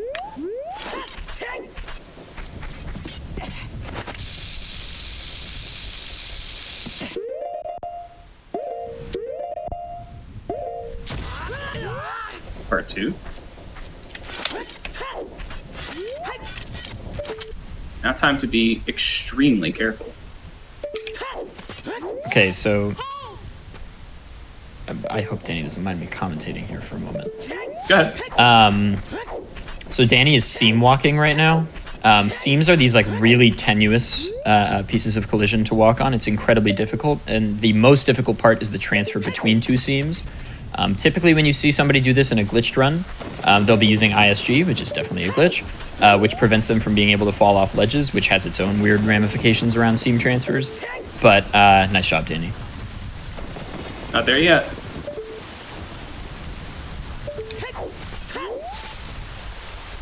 Oh, you're going for the full sauce here. We got there. And so you have to be really, really, really, really, really careful not to fall. That trick is incredibly difficult from start to finish. Both damage boosts are really, really tight. And then the seam walk with that ISG is really tough. Yeah, and it's important to reiterate why that's not a glitch. It's because just because I'm not supposed to be up there doesn't mean it's a glitch to be up there, right? There's a lot of things you're not supposed to do in the game, and that's not a justification for it not being a glitch, right? The justification is that there's standable ground up there. Therefore, standing on it isn't a glitch. And I got up there just by damage boosts, which themselves aren't glitches. So there's no way that any of that could be a glitch just because I'm not supposed to do it, right? That's not how to think about it. And again, I would reiterate for everybody at home that if you disagree, it literally doesn't matter. Like, the Ocarina of Time community has made a decision about this, and they think that it's okay to have in this run, so that's okay. And if you think it's a glitch, that's fine. You're allowed to have that opinion. That is perfectly valid. Totally. But like, this is what the community has decided is okay, so that's fine. And like, all right, this might be looking bleak as far as PB is concerned, but I actually have over a minute to save here, so I could be green after this split. If it goes well.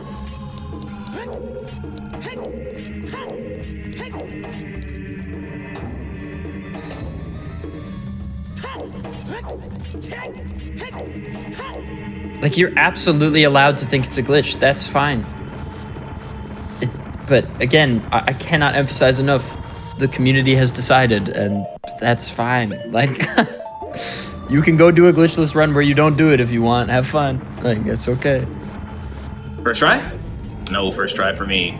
There's a 44% chance that that was going to be the correct one. There's a 22% chance that this one is going to be the correct one.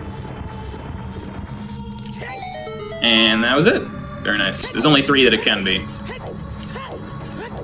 And weirdly, I get the one that it's least likely to be most often. I don't know why. It's not fine? Well, then you don't have to watch.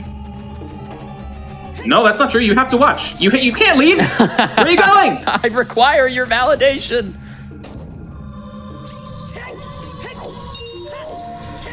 How long did the community argue about it? That's a good question. Community arguments about Glitchless have taken place on multiple occasions on different topics as they've been brought up and discovered potentially. And each one usually lasts probably about a month. We'll take like a couple weeks to get everybody's opinions together, and then a couple weeks to like get a vote together and execute on it.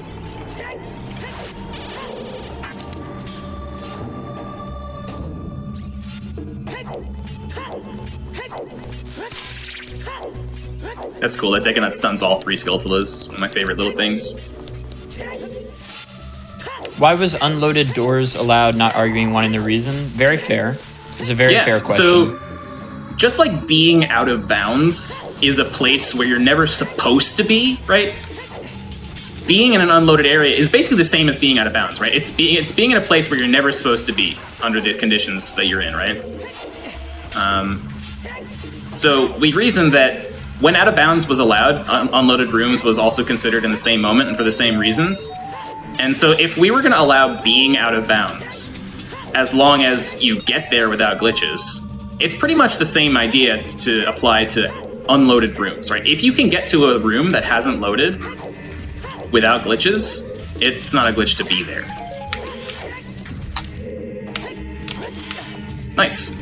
That avoids backflipping through the spikes like I mentioned earlier. That trick is tough. Because while you're just standing there, while I'm in the unloaded room, right, is something going wrong with the game? Like, is there code that was executed incorrectly, or like, did the developers miss something? No, I just bypassed the loading trigger. That's all I did, right? I basically just jumped over a wall, the wall being the invisible loading trigger for that room. So that's all I did to get there, and then being there isn't a glitch because there's nothing going wrong. So that's the justification for it.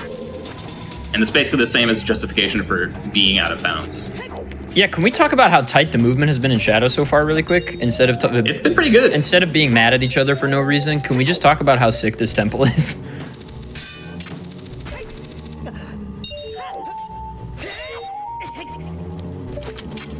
Also, obviously, something worth mentioning is that Danny talked earlier about how, like, in a typical OOT playthrough, you'd have to go back to Child and get the Lens of Truth. But there is nothing in this game that actually requires the Lens of Truth. Very technically, it doesn't do anything other than make it easier to see the things you can't see, or make it possible to see the things you can't see, I guess. And so Danny just knows where everything is, and so he doesn't need a Lens of Truth. It's because I'm a nerd. It is. It does happen to be the truth.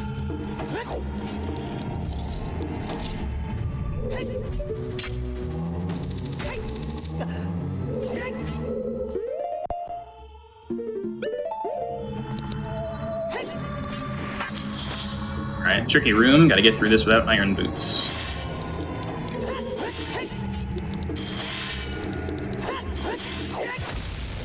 Shit. Oop.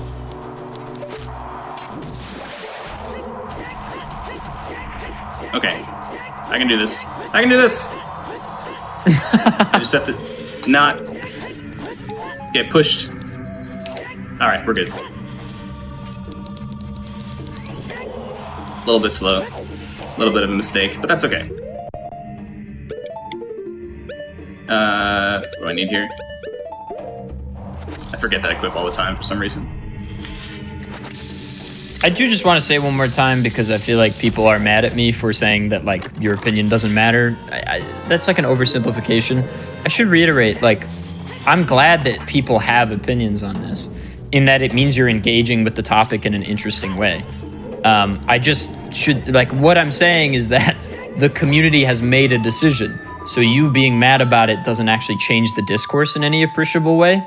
So I think that's okay though, because, like, you know, it's important for people to express that, because then they get to learn about why it is the way it is, right? Yes. Like, it's fine if you disagree. Like, even if like you hear all of my explanations and you're still like, yeah, that's dumb.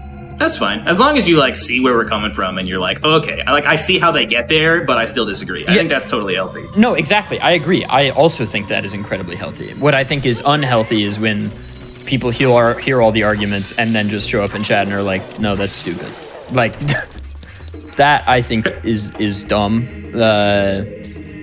Because it's also important to know that not every speedrunner in this community, like, when we say this, the community agreed on this, we just mean that at least 51% of the community agreed on this, right? So there are still, you know, people in the speedrun community who disagree with some of these rulings, and that's totally fine. I have disagreed with some of the rulings in here before. Yeah, me too. There are things in the, like, I have not mentioned them because I'm not trying to fan the flames, but there are absolutely things we've seen on this run today that I personally would not call a glitch, but I'm not a glitchless runner in OOT, so I didn't vote. Because the decision doesn't affect me, so I didn't feel it was fair. Plus, there are requirements, if I'm not mistaken, for these votes, you have to have done like X number of runs or whatever. You just have to have a PB, generally. Sure. And I don't have one. And so, it's not fair for me to have voted. Why don't you have a glitchless PB, Adef? Because I personally don't find the category. I like watching the category, but it's not a category I think I would enjoy running very much. That's fair. We are coming up on the one and only use of... oops, that's the wrong way. Weirdly, I got lost in this room just now. One and only use of Din's Fire in the run. I had to go out of my way to get that item solely for this room. There is no way to get the Shadow Temple boss key without Din's Fire in this room. Fire arrows don't work. You can clip through this wall, the spike wall, but obviously not allowed. And there's no way to get to the Shadow Boss without the boss key. So, Din's Fire is hard required. Bro, just do a weird shot. I don't understand. True. Oh, what? Oh. Oh. I was like, what's going on? Did my game crash? I saw you pick up a second thing and was like,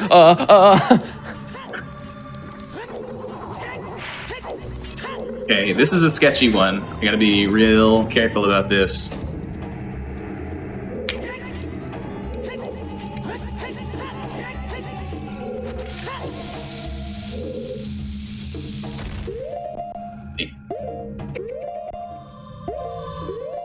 More.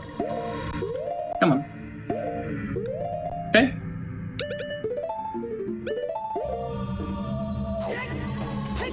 Okay. That was good. so close. Love that.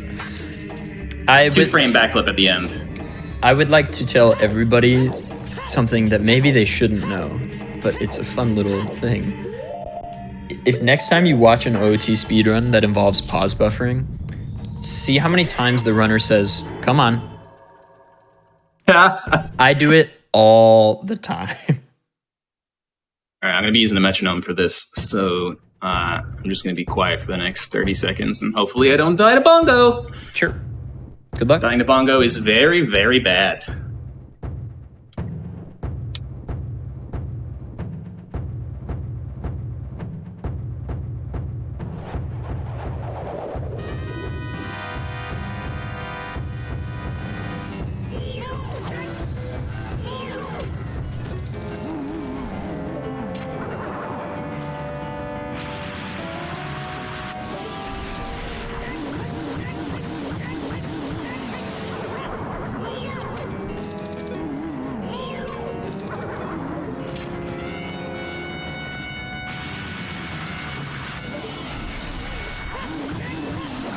All right, 2 cycle, but whatever. At least I didn't die. Nice.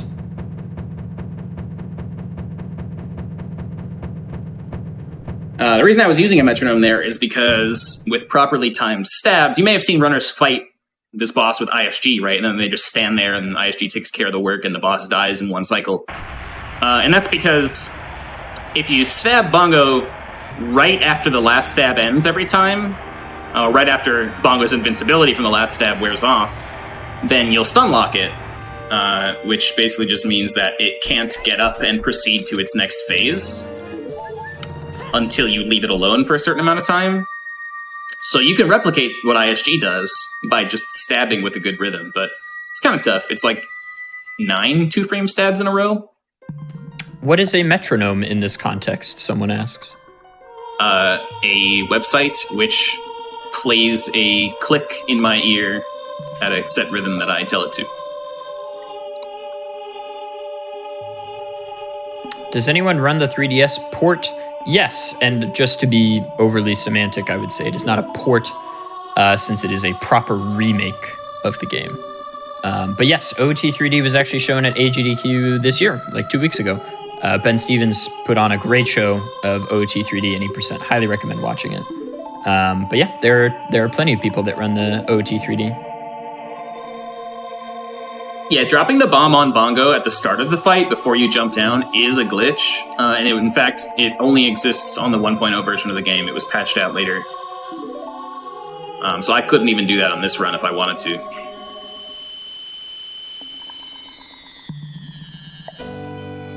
The BPM for sunlocking Bongo is 150 BPM, which is 1 stab every 8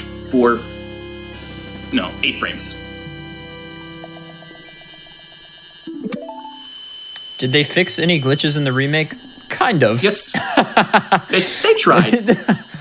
Grezzo gave it their best. They also introduced new ones. I like OT3D a lot, actually. I've actually never played it. It's honestly, Danny, genuinely, unironically, I think it's worth doing a casual playthrough of. It's a great casual play. It is the definitive, and you may hate me for this, I think it's the definitive experience if somebody were to try OOT for the first time now. Why is ISG a glitch? Because the third letter in ISG stands for glitch. No, Oh, massive brain. The reason why it's a glitch is because when you swing your sword, at the end of the sword swing, like at the start of the sword swing, they have to activate the sword's hitbox, right? That's why if you're just standing there with the sword in your hand and somebody touches it, it doesn't do damage, right?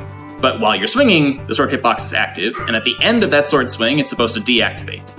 And for every other type of slash except for stabbing, they made it so that you can't interact with stuff during the slash, so that nothing could possibly interrupt that deactivation phase on the last frame.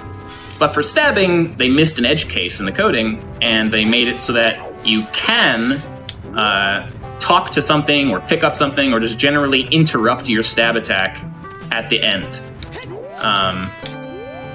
And so on that last frame, if you interrupt your stab, what's going to happen is it will skip over the deactivation phase, and then you just end up running around with your sword hitbox constantly active, even while you're not manually swinging it. So it's a pretty textbook glitch.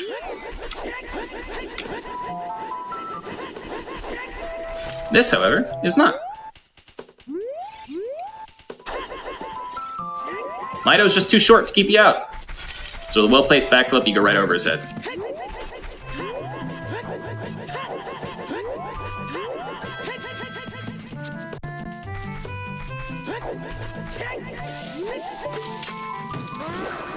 Mr. Runner, coffee or tea, the chat asks.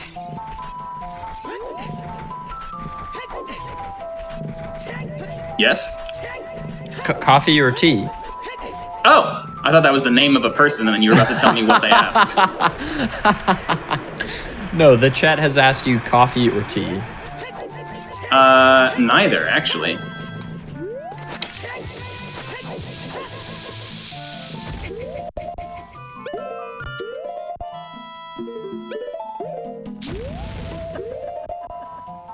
Alright, so I've gone over the wall here. This is the most egregious thing in the run, I think, as far as what's allowed. I go over the wall, and can void out at the start of the cutscene. That one, I think I don't agree with. I would prefer if that was not allowed. But I'll explain that later because we got a crazy thing coming up. This is the flashiest and potentially most difficult thing in the run. There's a lot to this one.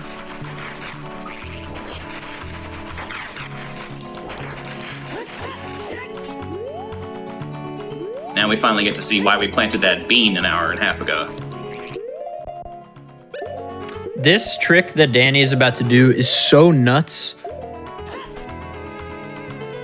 And in my opinion, is like something that's really cool about it is it's so unambiguously not a glitch, in my opinion.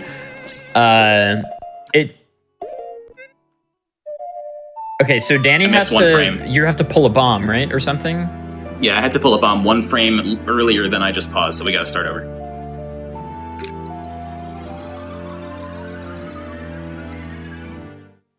I think new PB is not going to be possible at this point now. But that's okay, there's still a lot of really cool stuff to see.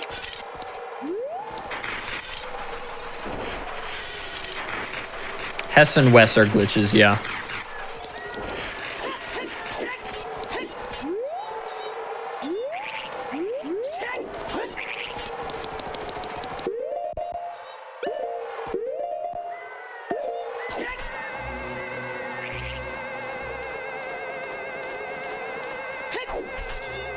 See if I can get the right pause timing this time.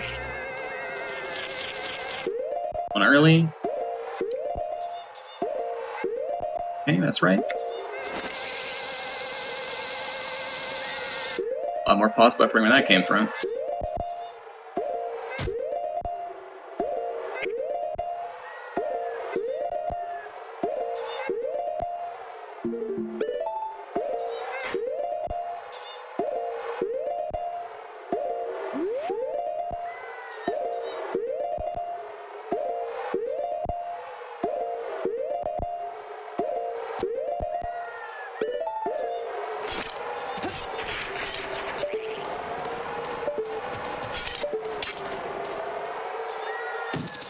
So sick.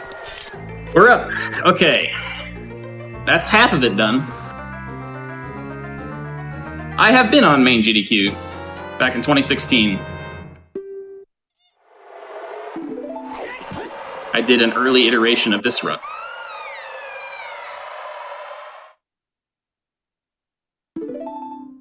It feels like a glitch, doesn't it? It's so crazy. The outcome is so nuts. I don't think it is. If you look at, like, all I did was just jump off a magic bean at a precise spot. Like, mechanically, it is very clearly nothing wrong with it. It's just so clever and so amazing and so precise. That setup and the entire concept took, like, hundreds of man-hours between, like, 10 different people working on it a couple of years ago. It's so cool. It's one of my favorite things that we have ever found. I think it is so unambiguously not a glitch, and it's so cool. All right, we got another one, though. We still got to cross the hand.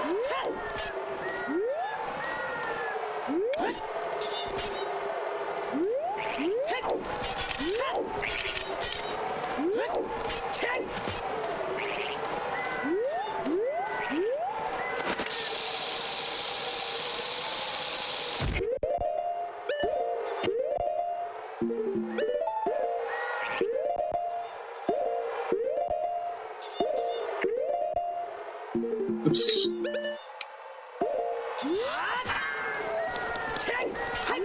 Oh, it's a And we are nightmare. up. It's a nightmare, Oh my goodness, dude. Trick is It's so amazing. scary. It's so scary.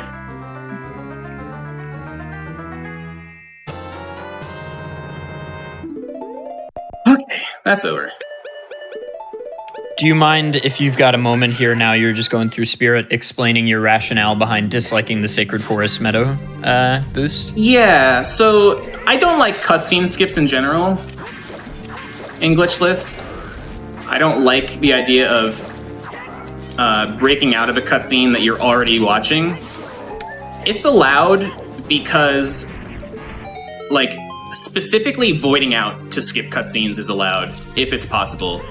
Or not just specifically voiding out, but like specifically like leaving the area by any method, just voiding out, or like if you can just touch a loading zone.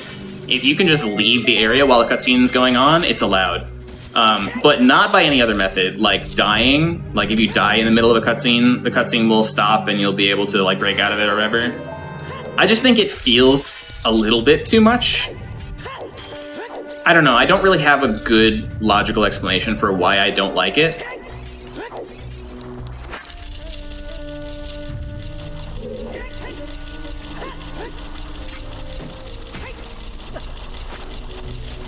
Sometimes you just know.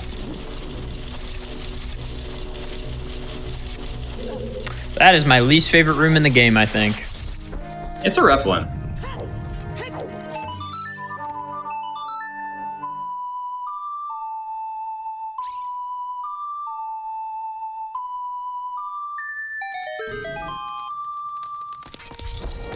Alright, this is a neat little exploit. That fire ring pushes you back, but only if you haven't taken damage recently, because like you avoid damage for a little while after you take other damage. So by touching that torch slug and using my invincibility frames, I can squeeze my way into the flames enough to open that treasure chest without solving the puzzle. That's nice. The fun thing about that trick is that it feels like it's because it's fire damage, but it's not. It's just really convenient that the torch slug is right there and doesn't cause knockback.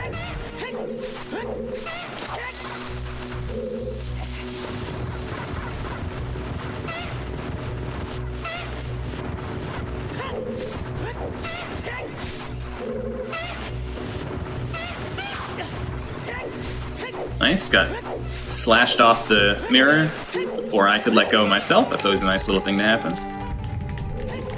This is my favorite. Watch this. What? What? How cool is that, dude? Wow, wait, I love that. What's the setup for that? You open the door all the way on the left side, side hop, and also make sure you like all the way face up to the door when you open it. Yeah. And then you just side hop left, turn left, and side hop left one more time, and crouch stab from that position. Oh my god. It's my favorite little optimization. It's so cool. Just like the movement of the shield during your stab auto hits the sun. It's so cool. I love that. Who found that? Hey, I think it was a rando player who found that one.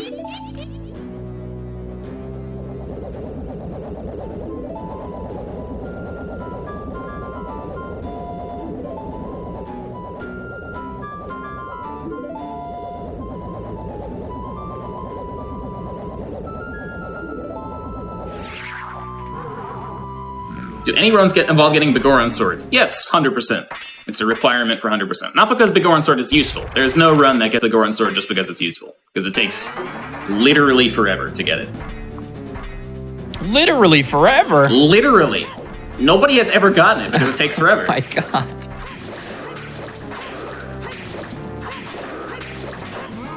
Now that's an example of when I said crouch stabs are useful for more than just the power crouch stab thing, is that you just sit there underneath the axe forever and just wail away at the iron knuckle.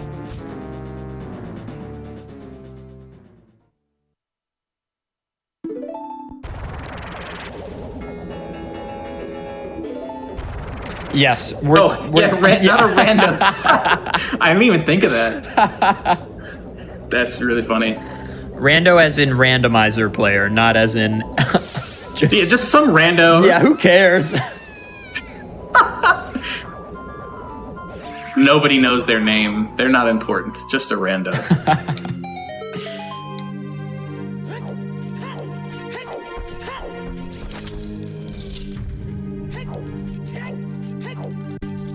All right, here we have the worst fight in any Ocarina of Time speedrun. Twin Rova.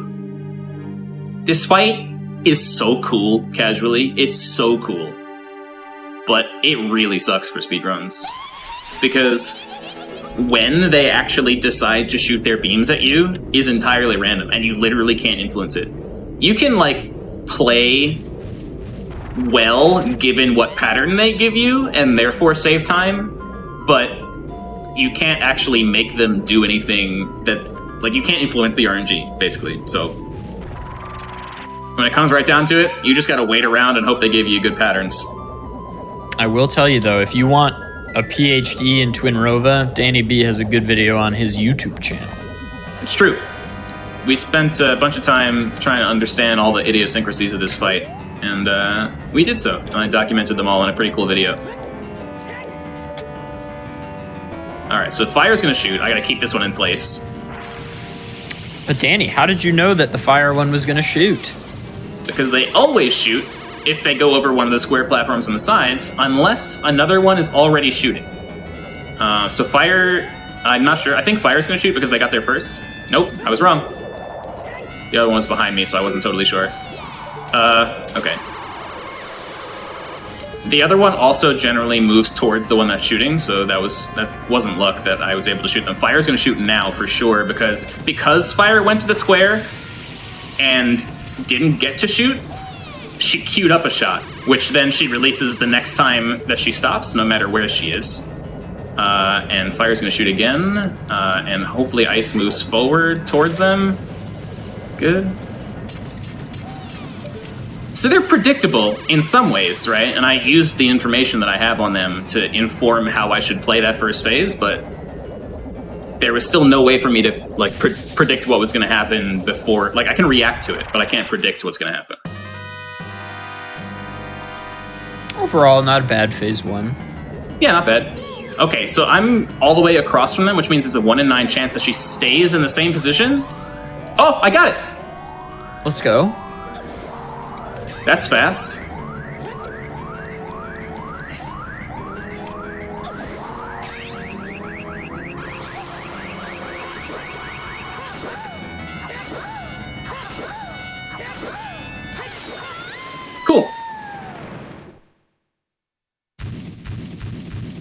That's a cool one.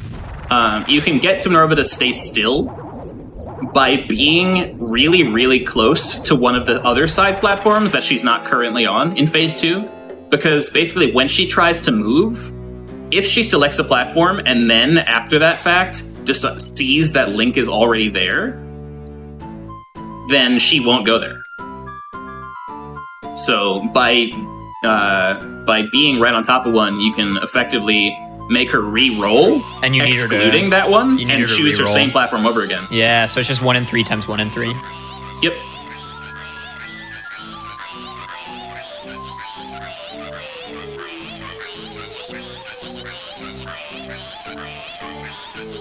What's the estimated time? This run will be over within a half hour. I hope. Likely around 27 minutes.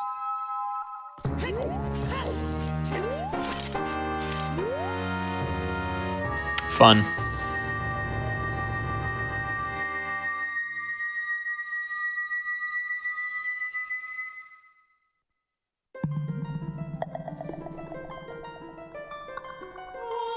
Danny, can you provide maybe... I want you to think of like... You know how OCS used to do that thing where like there would be a hint the week before what the thing was going to be? Can you come up with like an ultra hyper cryptic hint for task 3 for the GDQ viewers?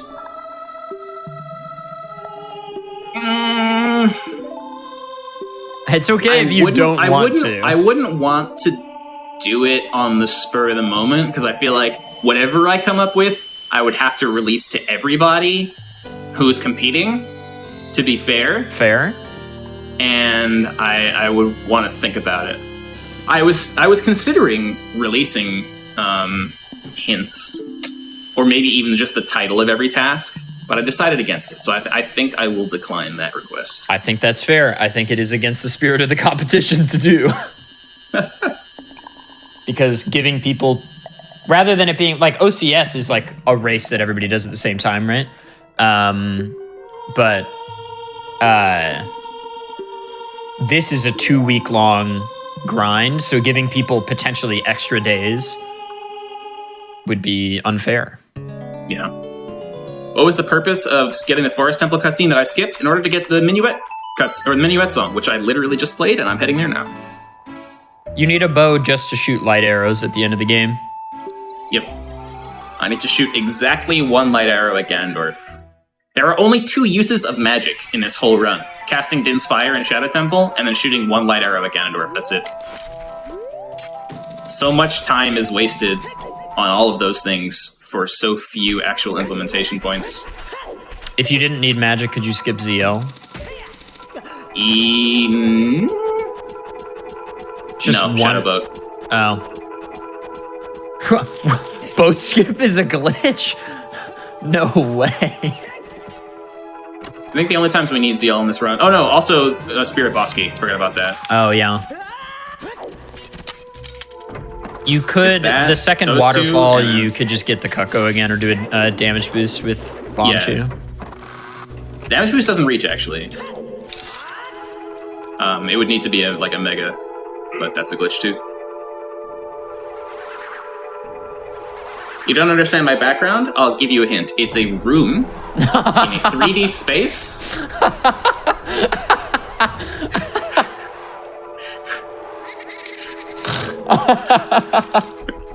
I'll give you a hint. It's a room.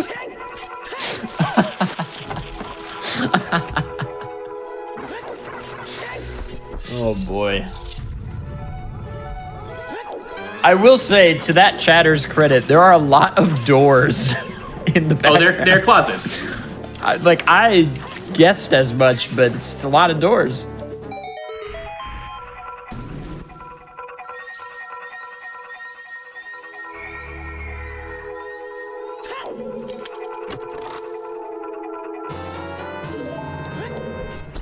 Oh, my bomb count is very bad. I didn't even notice that. Oh my goodness. I have 1 to spare. No, I have 0 to spare. Yeesh. Okay. I have to use all 3 of these properly. And they aren't exactly free.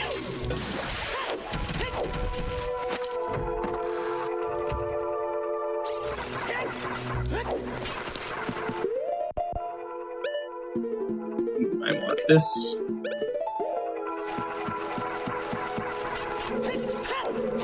One of those doors is clearly the closet that Adaf got trapped in. Wow, that's a blast from the past.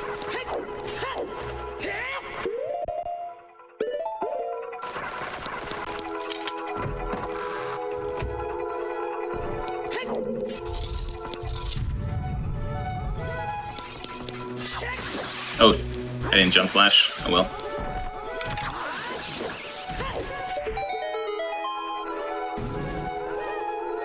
This temple is really confusing. It's also really confusing for routing. There are so many options here. Because there's a lot of tricks that turn the linear nature of it very non-linear. Like the one that I just did to get to this balcony early. Although I had hover boots, which you're not supposed to have here, but you can still do it without hover boots even.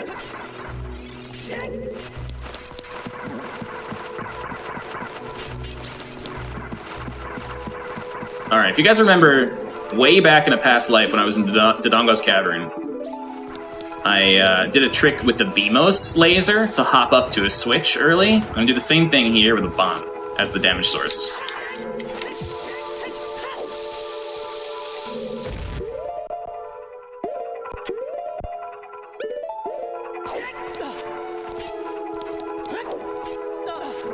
Nice.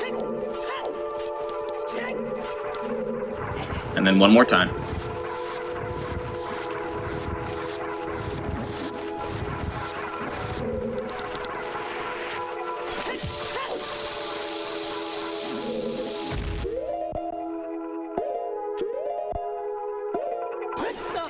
Nice. Okay, good. I love that part of the reason I think those tricks are so cool is because it's an implementation of something you rarely see in OOT speedruns, which is like this thing where you can turn Link and do like a weird angled backflip or side hop. And it's used sometimes in various hovers, but like not frequently seen outside of Bingo, I feel like. Yeah. And I love that this uses that because it's such a cool, weird little idiosyncrasy.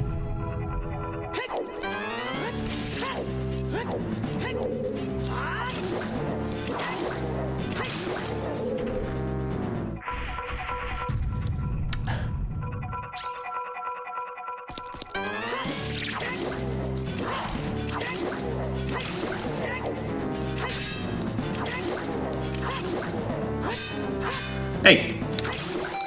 Die when I tell you to, sir. Do I have enough Deca Nuts? I don't know. I'm gonna get one, just in case. Oh, I have 12? Never mind, I'm good. Oh, this is a big gold split. Very nice. That's a PB in a sense. Yeah, look at that. We got a little PB. We got a split PB.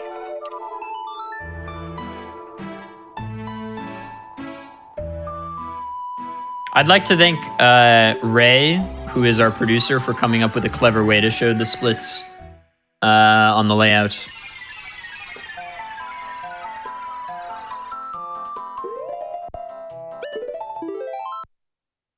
Alrighty. We are in the end game now. And I just saved the game with my one bomb left, so even if I fail the one bomb, I can pick it right back up again. We're in the end game, but Danny, that means Thanos used all the Infinity Stones. So now you... Yeah, I agree. Totally. Yeah. That was going to be the next thing out of my mouth, too. Yeah, same. You know, I thought about it. You know that thing that your parents tell you to do when you're a kid, which is like think about things before you say them? Mm-hmm. I thought about that, decided it wasn't funny, and then said it anyway. Sometimes that's the way it has to be, dude. That's how I feel. So, the only thing left is Ganon's Castle. I'm getting light arrows right now. I have magic, which means I can defeat Ganondorf. But you are probably thinking, Ganon's Castle has a lot of crazy puzzles, including stuff where you need like the long shot and the Megaton Hammer, and Danny B doesn't have any of that stuff. So how is he planning on tackling Ganon's Castle? And let me tell you, it is another thing that you're gonna hate. It's so cool. It's called Trial Skip. And if you're familiar with OT speedruns, especially glitched ones, I'm sure you are familiar with Trial Skip. So in the main room of Ganon's Castle, where that giant barrier is enclosing the central column where you can go up to the tower, normally you need to finish all the 6 trial puzzles in order to dispel that barrier and then go to the central tower, right? I don't have the items for that. I can't do it. But what you can do is there's a wall in that room, which is flagged as a loading zone. It functions exactly the same as a normal loading zone. It is a loading zone, and it goes into the central tower in addition to the actual loading zone that you're intended to take. Now that wall, in order to trigger it as the loading zone, just like any other loading zone, you have to be directly above it. And you may have seen many players like do a little hover to backflip against that wall to trigger that loading zone. That loading zone, they probably didn't mean to put that loading zone there. It's probably a leftover from when that room was designed differently. But it is there. It's not a glitch. And it works normally. So if I can touch it, I can take it. And it's allowed in the glitchless run. Don't you get dirty on me, sir. It's just funny. It's a funny thing to say. Okay. I didn't say anything. It's just funny.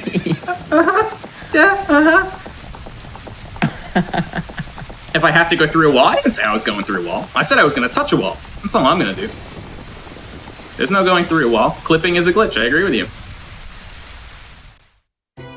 The wall is a loading zone, and I'm going to trigger it as I would any other loading zone. The only reason I'm prefacing it with all this explanation is you probably aren't expecting that this wall is a loading zone, because you probably didn't know.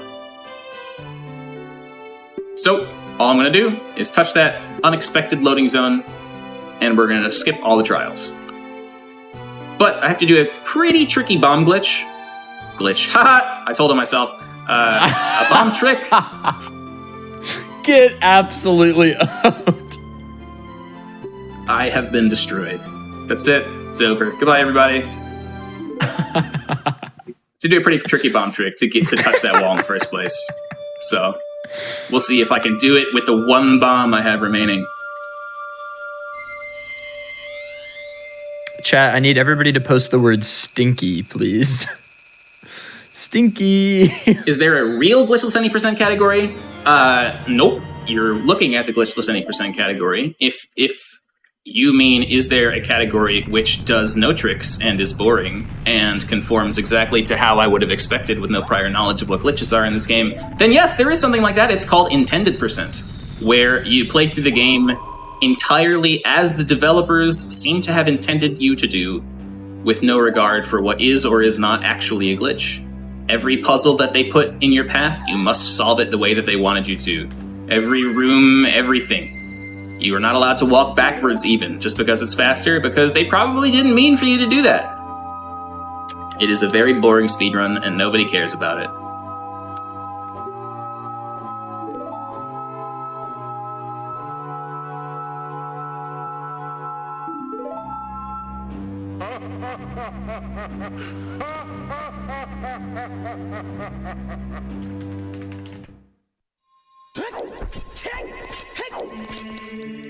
Alright, I'm gonna save in Ganon's Castle when I get there, just so I don't have to rely on having this one bomb only.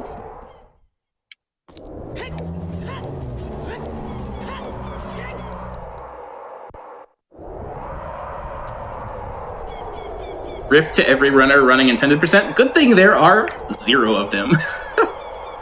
2 people have tried it over the years. They did one run and quit. I can't imagine why.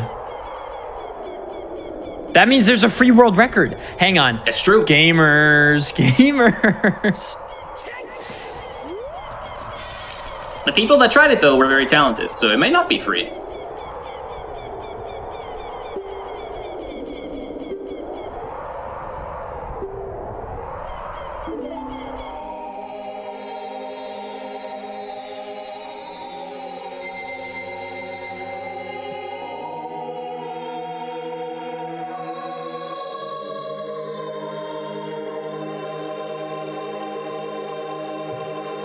Is there a correct dungeon order for intended percent? That's actually an interesting question.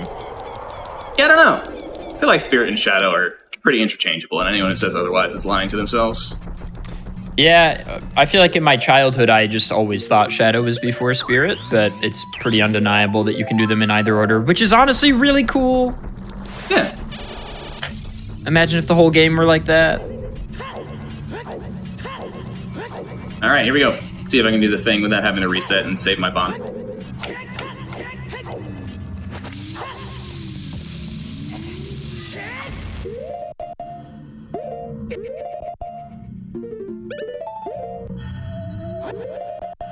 Looking good. The wall behind me is the loading zone, and I touched it, and we're in. So now all I have to do is not die.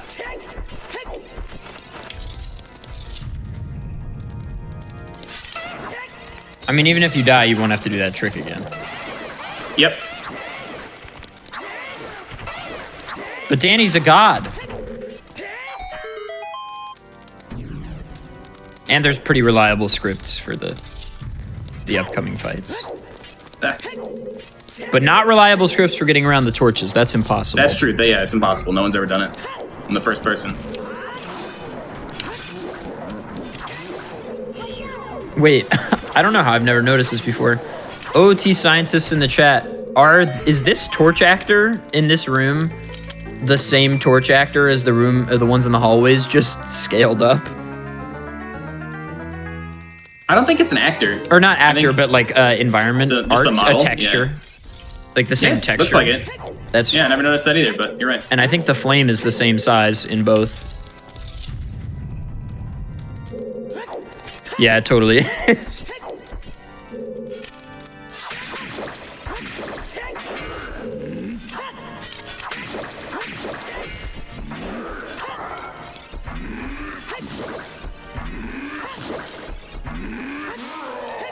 Nice. All right. Played that a little safe, but better than dying. I have less than 4 hearts, so figured I would go a little safe. So I'm a one-hit kill to those dudes.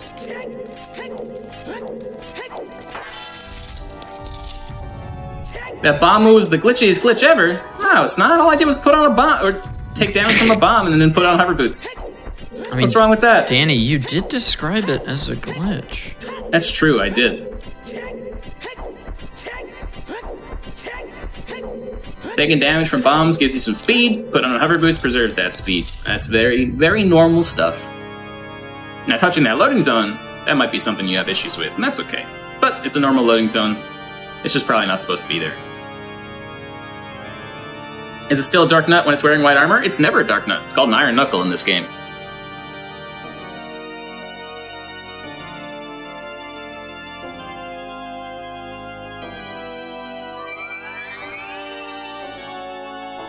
Alright, so Ganondorf is very similar to Bongo Bongo and a few other bosses in this game, where if you hit him with good timing, you can interrupt him trying to get up and run away from you to start another cycle. So I need to do 10 hits on him, and the last 7 of them are going to be 2-frame windows in order to keep him down and stun lock him. So hopefully I can get to 1 cycle.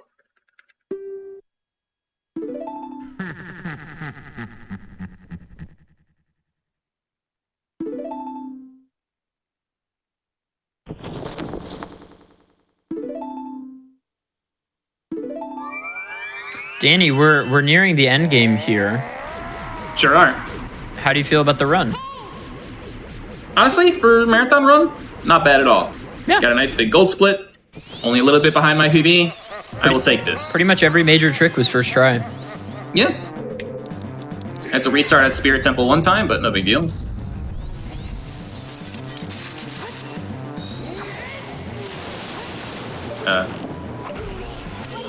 Alright, see if I can get the stabs.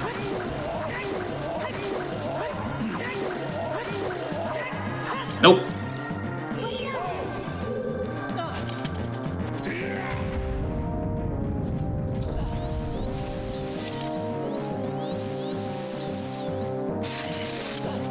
Oh, God. That's not good. We called it too soon. Did you think it was the ground pound again?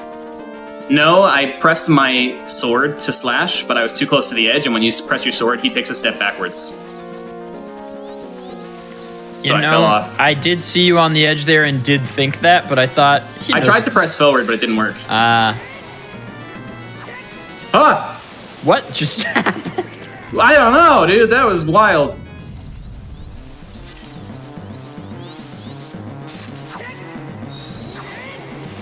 My goodness. Sketchy fight. Alright, we got there. Wait, you know. Does charge spin slash always do the tennis in one? No. It has... So, it's actually a really complicated explanation. Fig has a fantastic video explaining this fight on his YouTube channel. But basically, when he throws the ball at you, right, he has to finish that throwing animation before he's even vulnerable to receiving a hit. So the idea is to reflect that ball so that it hits him late enough so that his throw is over, but soon enough so that he can't reflect it yet. And then it'll always be one if you satisfy those conditions. So if you stand like a pretty standard distance away from him, standard meaning standardized, distance away from him and spin attack, it will pretty much always satisfy those conditions because the spin attack speeds the ball up. So I stand a little bit far away from him to make sure I have time to react. And being far away gets offset with the fact that the spin attack returns the ball faster than it would with a normal slash. And those two things add up to a well-timed return. But what the problem with when he reflected the ball at me was that I was too close to him, and so he wasn't vulnerable yet because the ball reached him too soon. And so it went behind him, and then he returns it from behind him, which looks really weird. Wow. Yeah, long explanation. I warned you. No, I liked it. I like learning about this game. There's a lot to learn. You know, this game isn't as popular a speed game as maybe it used to be, or as it could be. I think this game's main downfall in popularity is that it's a very cerebral game. Like, you need to know a lot about the game in order to do well. Which is true of any game to some extent, but, like, my point is that, like, anybody can watch a high-level Mario speedrun, understand enough of it to be like, that's awesome, that guy is so good, I could do that if I practice enough, right? Yeah. Because they understand most of what they're seeing. With Ocarina of Time, it's not like that. Like, most of what you're seeing in a high-level Ocarina of Time run, especially with glitches, is so opaque and so esoteric that people just get confused. And it's impressive in a different way because it's confusing, but it turns people off from wanting to try it. And that intro barrier is like, it stands in a lot of people's way from wanting to get into it, I think. That's my biggest worry about bingo as well, by extension, is like, bingo is my #1 favorite thing. Like, maybe in the world, honestly. It's a bit of a hyperbole, but I really love bingo. But it is tough, both from a viewer perspective and from a runner trying it perspective, to like, it's a really high wall to climb initially. Because it is really cerebral. Like, not only being able to craft a route, but also having the trick knowledge to get over that initial hump. But the thing that's difficult to communicate to people is that, like, the community is so good about teaching and sharing resources, and you don't need to be good at the beginning. Like, you should struggle. That's how any good challenge is. Yeah, it's tough because I find learning about this game to be so rewarding. Like, I know more about OOT than I know about most people in my life, probably. Like, do I like the fact that I know all the RBA and BA values for major items? I don't know. But I do, you know what I mean?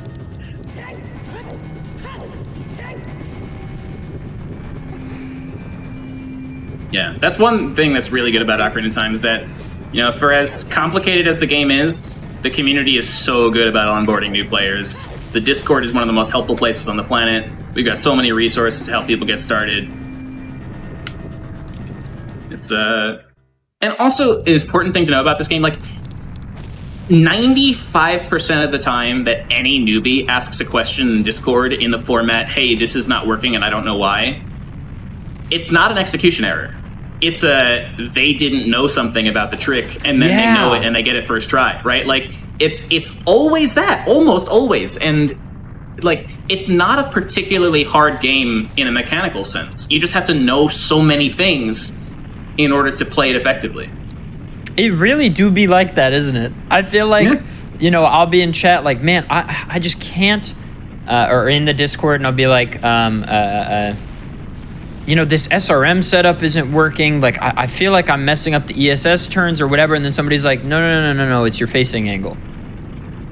It's like, you're not correctly aligning this. Here's how it works. And then I'm like, oh.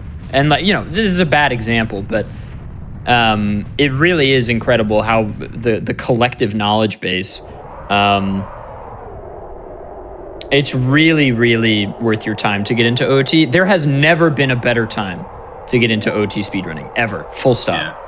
I wouldn't say Mario speedruns take more skill. I think that skill is just more clear on the surface. With Ocarina of Time, a lot of that skill is abstracted away to the viewer, except for those who really know at a deep level what's going on. And, you know, of course, that's true of Mario as well. Like, there are a lot of things that I've seen in Mario games that I do not catch because I don't play those games as well as the people who have been playing them. But it's especially true of Zelda and of Ocarina of Time in particular. I would also say it's impossible to arbitrate what skill is in the context of two completely different games. Yeah, definitely. How many hours do I think I've spent on OOT? I've been speedrunning this game for right around 10 years now. I did my first speedrun in 2013. I've been streaming pretty consistently for 9 years. I'd say it's close to the 10,000 mark. I'd probably say somewhere between 8 and 10,000 hours.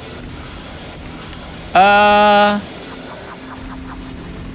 would argue. Why do I zoom in on the metal gate? Because it makes the cutscene end 1 frame sooner if I'm in first-person mode when the cutscene starts.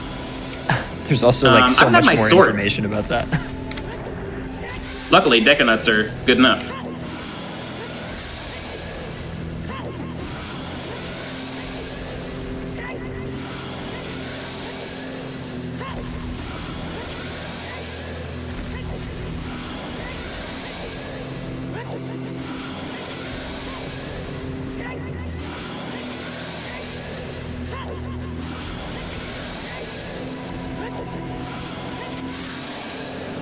Very nice.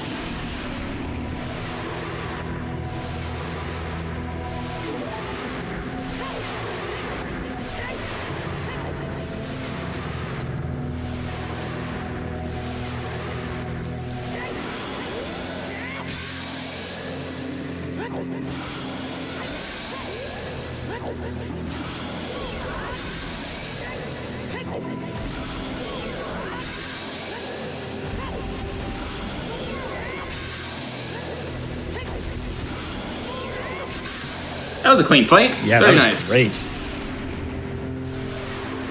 Gamers, get your GGs ready. It's happening. It's happening. This is it.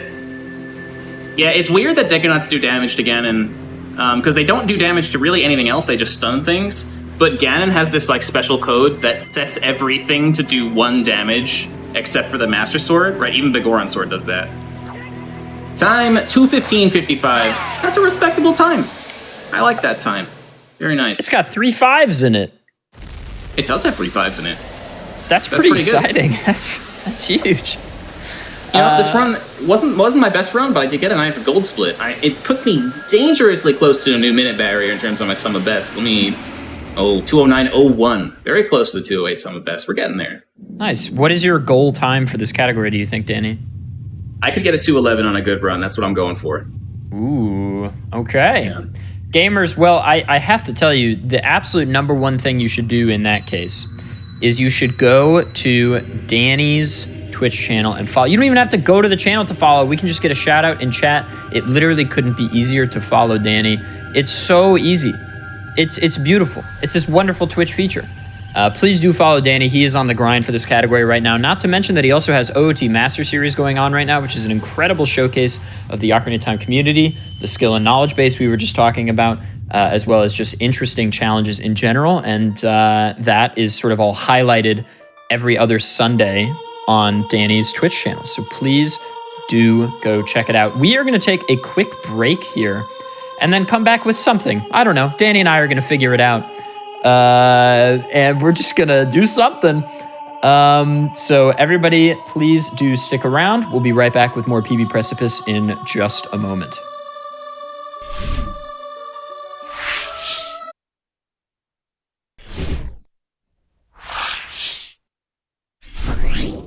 Hello, everybody, and welcome back to the Games Done Quick Hotfix. My name is Adef, and this is PB Precipice. We just had an amazing showcase of Glitchless Any Percent by Danny B.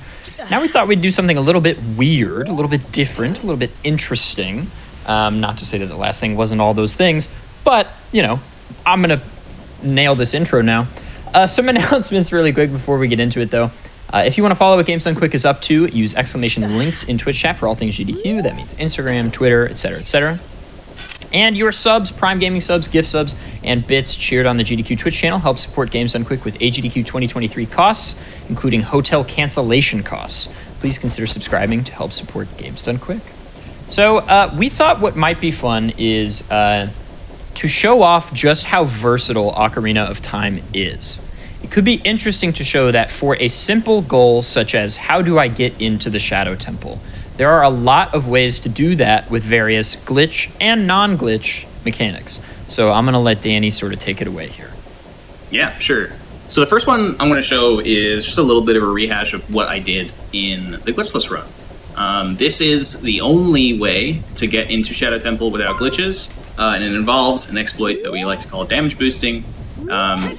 So it starts off with a little setup here on the fence, right? So what I'm going to do is get into this position, right on the edge of the fence, right? And then if I... Oops. By the way, worth mentioning probably what the practice tool is, Danny. Yes, I am on a ROM hack of the game made by the OT community called the Practice ROM, and it has lots of really cool tools like save states and frame advance and warping around and memory watches and all this good stuff. And it's going to help me show this off to you in a more efficient way. So if you are on this side of this wall, Link can grab this side of the wall, and he immediately gets pushed off because that wooden wall up there prevents him from staying on the ledge. But if I jump slash here with this small angle that I got and a well-placed explosion, I can get around the corner of the wall just barely, and then get touched by this explosion and end up here, right? And you might be saying, well, if you can just grab the ledge, why not just grab the ledge? And that's because this side is not grabbable. Link will not grab this ledge. They thought of that. They thought they were being clever, and they were clever in preventing you from just jumping off this fence and grabbing that ledge. But they neglected to do it on the other side. And so you can get up there with a damage boost, and from there, as you saw in the run, we can use a bomb to jump off this and damage boost on top. And once you're on top, it's just a matter of very carefully maneuvering your way around, right? So that's a cool one. And that's the way that I did it in the Glitchless run just now. So the next thing is the way that most speedruns will do it. It is a glitch, but it is very fast and very easy. It's called a hookshot jump. So if you bonk and then immediately press the hookshot, let me do that again, and while holding the target, Link gets into this weird state. I'm not doing anything, and Link is like doing strange things, right? It'll just go on kind of forever. So if you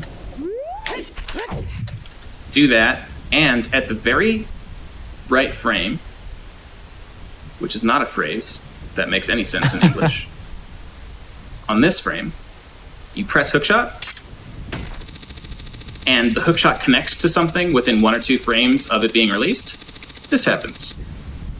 You just fly up in the air, and now I'm up. And that's how most speedruns do it.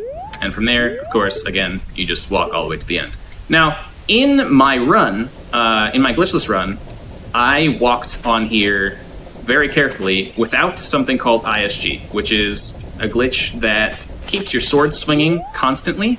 But more importantly, what it does in this context, that's not a real thing that works just there. Let's see if I can get this bomb to stay. There we go. So I just got this glitch called ISG. Now my sword is swinging every frame. You can't see it because it's in its sheath right now. But I can't fall off anymore. The game will not let me fall off. You can't fall off ledges in this game while your sword is swinging. So generally that makes this much easier. So this is how most people do it. They get ISG and they just run along super like free of any care of falling off. And as long as you don't fall off to the bottom and get stuck, you can just come all the way here. And land in this room, which is unloaded. And it's unloaded because the load trigger for this room is inside this staircase. So if you jump over the top, you can get in here and bypass this door. Now, there are other ways to bypass that door too. So let's say you have Nocturne of Shadow, right? And you weren't in the lower part of the graveyard. You played Nocturne of Shadow to get here in the first place. And let's see. That's the wrong one. From Nocturne, right? So let's say I just played Nocturne of Shadow to get here. I want a way to get in that doesn't involve going all the way down there, doing the hookshot jump, and then coming all the way up. So here's what I'll do. I've positioned myself extremely close to the load plane for the lower room. It's not there right now. Oh, it is actually. But I'm right on top of it, right? So if I'm going to put 3 bombs right on top of each other right here, and then check this out. I'm going to open up a very cool feature of the practice ROM called Free Cam. We're going to navigate. I've paused game execution right now, so nothing is happening, but I'm moving around. So we can see that the room is unloaded because Link has not passed the load plane yet. The load plane is kind of just like a wall with no collision. It's just a plane, hence the name load plane. And it's 50 units thick. So if we can find a way to pass entirely from one side of it to the other, move Link more than 50 units in one frame, then we can pass right through it without actually triggering it. And so by stacking 3 bombs on top of each other, like they are right now, you can't even tell really if there's 3 of them, Link is going to receive the additive pushback of all 3 of them, not their explosions, just the body of the bomb themselves. And watch how much he moves in this next frame. Ready? Boop. He pops all the way through the invisible load plane because we've done a setup to do this in the perfect spot, and the room is still unloaded. So now in our speedrun, we can just go straight through the wall. But let's say you fail that, right? Let's say you accidentally mess it up and you load the room. There's even another way to do it, just from here. We don't need the door to unload, we can just bypass it entirely. The little thing we like to call a seam walk, and then a ledge clip. Seam walks can be a little finicky, so give me a moment here to get on. Can we do it? Oh! Let's get ISG. Oh my god, Danny's not a bingo player, confirmed. Unbelievable. Unbelievable. Alright, I think this should work. No! Get on the thing, Link! Please! Alright, here we go. ISG makes it a little bit easier because you can't fall. Alright, so now that we're up here, only one thing left to do is I'm going to grab this ledge, and on the same frame, I'm going to target the wall in front of me, and that causes Link to clip out of bounds. I'm hanging from the ledge, but I'm like inside the ledge, and so what that means for me is that I can let go,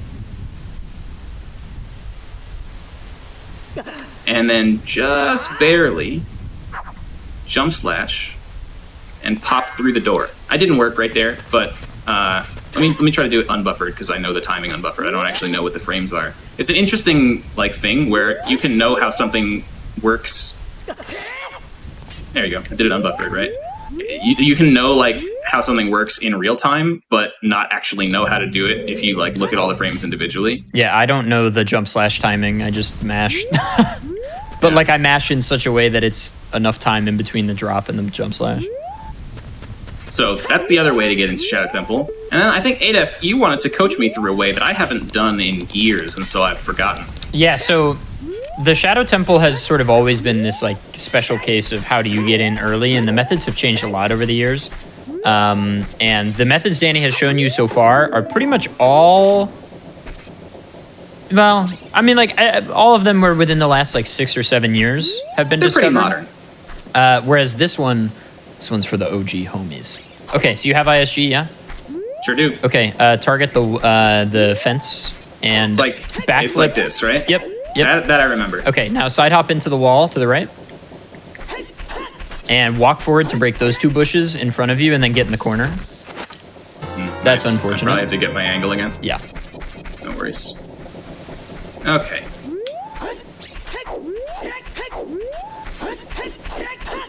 Do I need choose for this? Yes. Okay.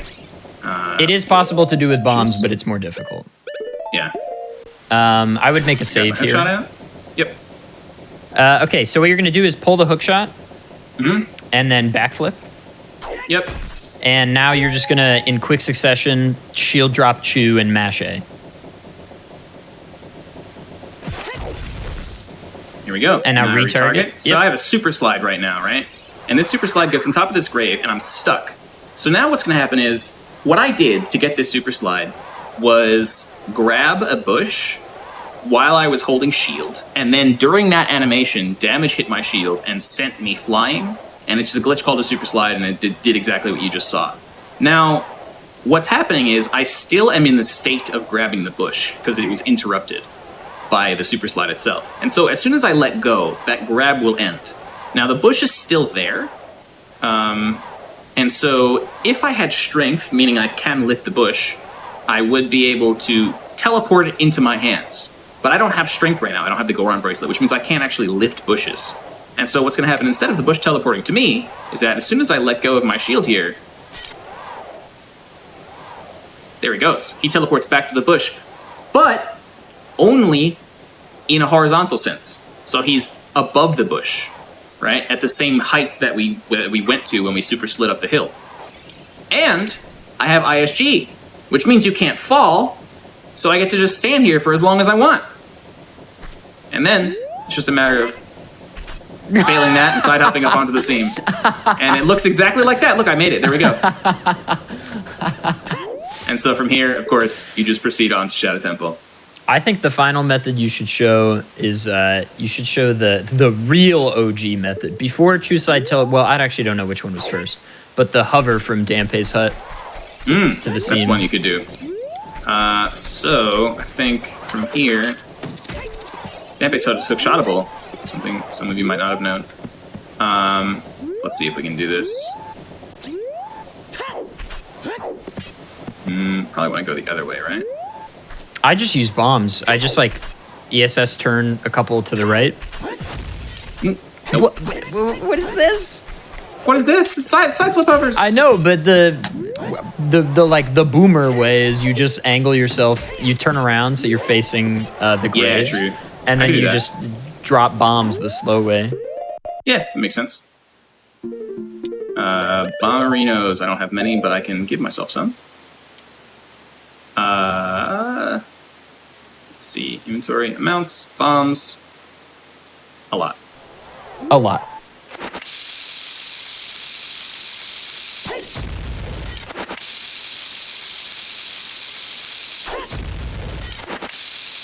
It's cool how, as time goes on... Oops, I'm not good at hovering it right now. I haven't practiced it forever. But as time goes on, like, we find things that are, like, not only faster, but also way easier, right? So, like, everything just gets optimized. The player experience and the times at the same time. So we just get smarter in our ability to find things that jive with what we can do. The hookshot jump is, like, no doubt the easiest Shadow Temple method, and it's super fast. Yeah.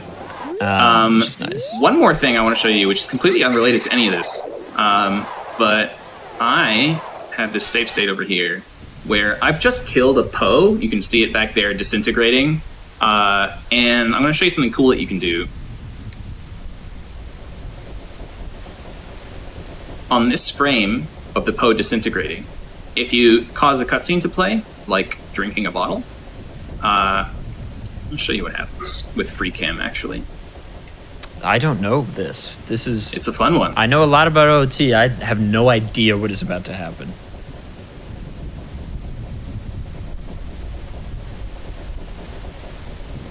All right, this lantern, right? It's just, it's about to start falling to the ground.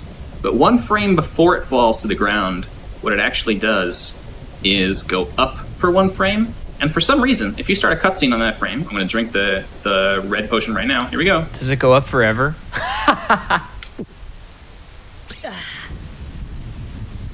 It's just up there.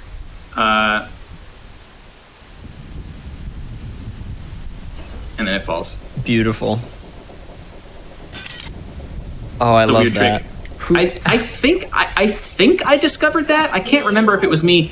I distinctly remember it just happening to me or somebody, maybe by accident, because I like dropped bugs at the same time as like right after I killed a Poe, which is a common thing to do in speedruns where you like use RBA, right?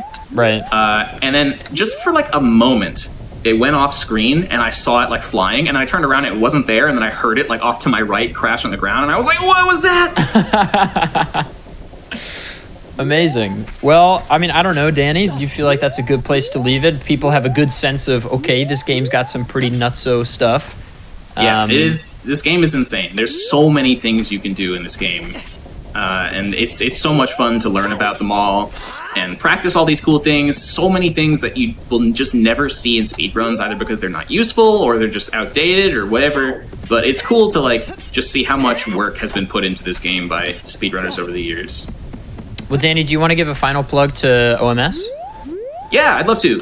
So on my channel for the next 18 weeks or so, we'll be going through the 9 remaining tasks in an Ocarina of Time speedrunning competition that I put together called the Ocarina of Time Master Series. I've got 10 custom challenges that I made that speedrunners from all around the world are competing in, and to see if they can be the fastest. And we just today, earlier before this run, we did the results reveal for the first task, and the second task is ongoing right now.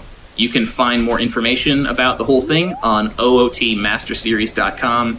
It's a really cool competition. If you like watching OT, be on the lookout for people in the OT directory doing OMS runs, and hop in my channel every other Sunday for results reveals and task reveals as well. It's really cool, and also there's a bunch of prize money too.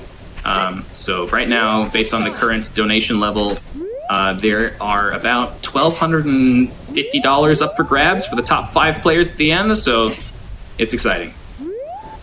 Awesome. Well, I'd like to thank Danny again for being on PB Precipice. I have been ADEF. Just some final announcements before we let you go. First of all, there's more hotfix right after this. Do not leave this channel because there is more gaming coming up right after this. We have our very own Frozen Flygon, who will be showing you more hotfix wonderfulness with their show, It's Dangerous to Go Alone. You absolutely do not want to miss it. There will be more speedrunning content literally right here in like just a few minutes. So do not leave. We just got to get it all set up. But if you are watching on YouTube, be sure to press the like button on this video and subscribe to the channel. And come on over to twitch.tv/GamesDoneQuick sometime if you're interested in looking at our live content starting weeknights at 7 p.m. Eastern and weekends at 1 p.m. Eastern. Gamers, I have been ADEF. This has been Danny B. And thank you so much for watching PB Precipice. We'll see you on Challenger Approaching this Friday for more of my stuff. Take care. See you.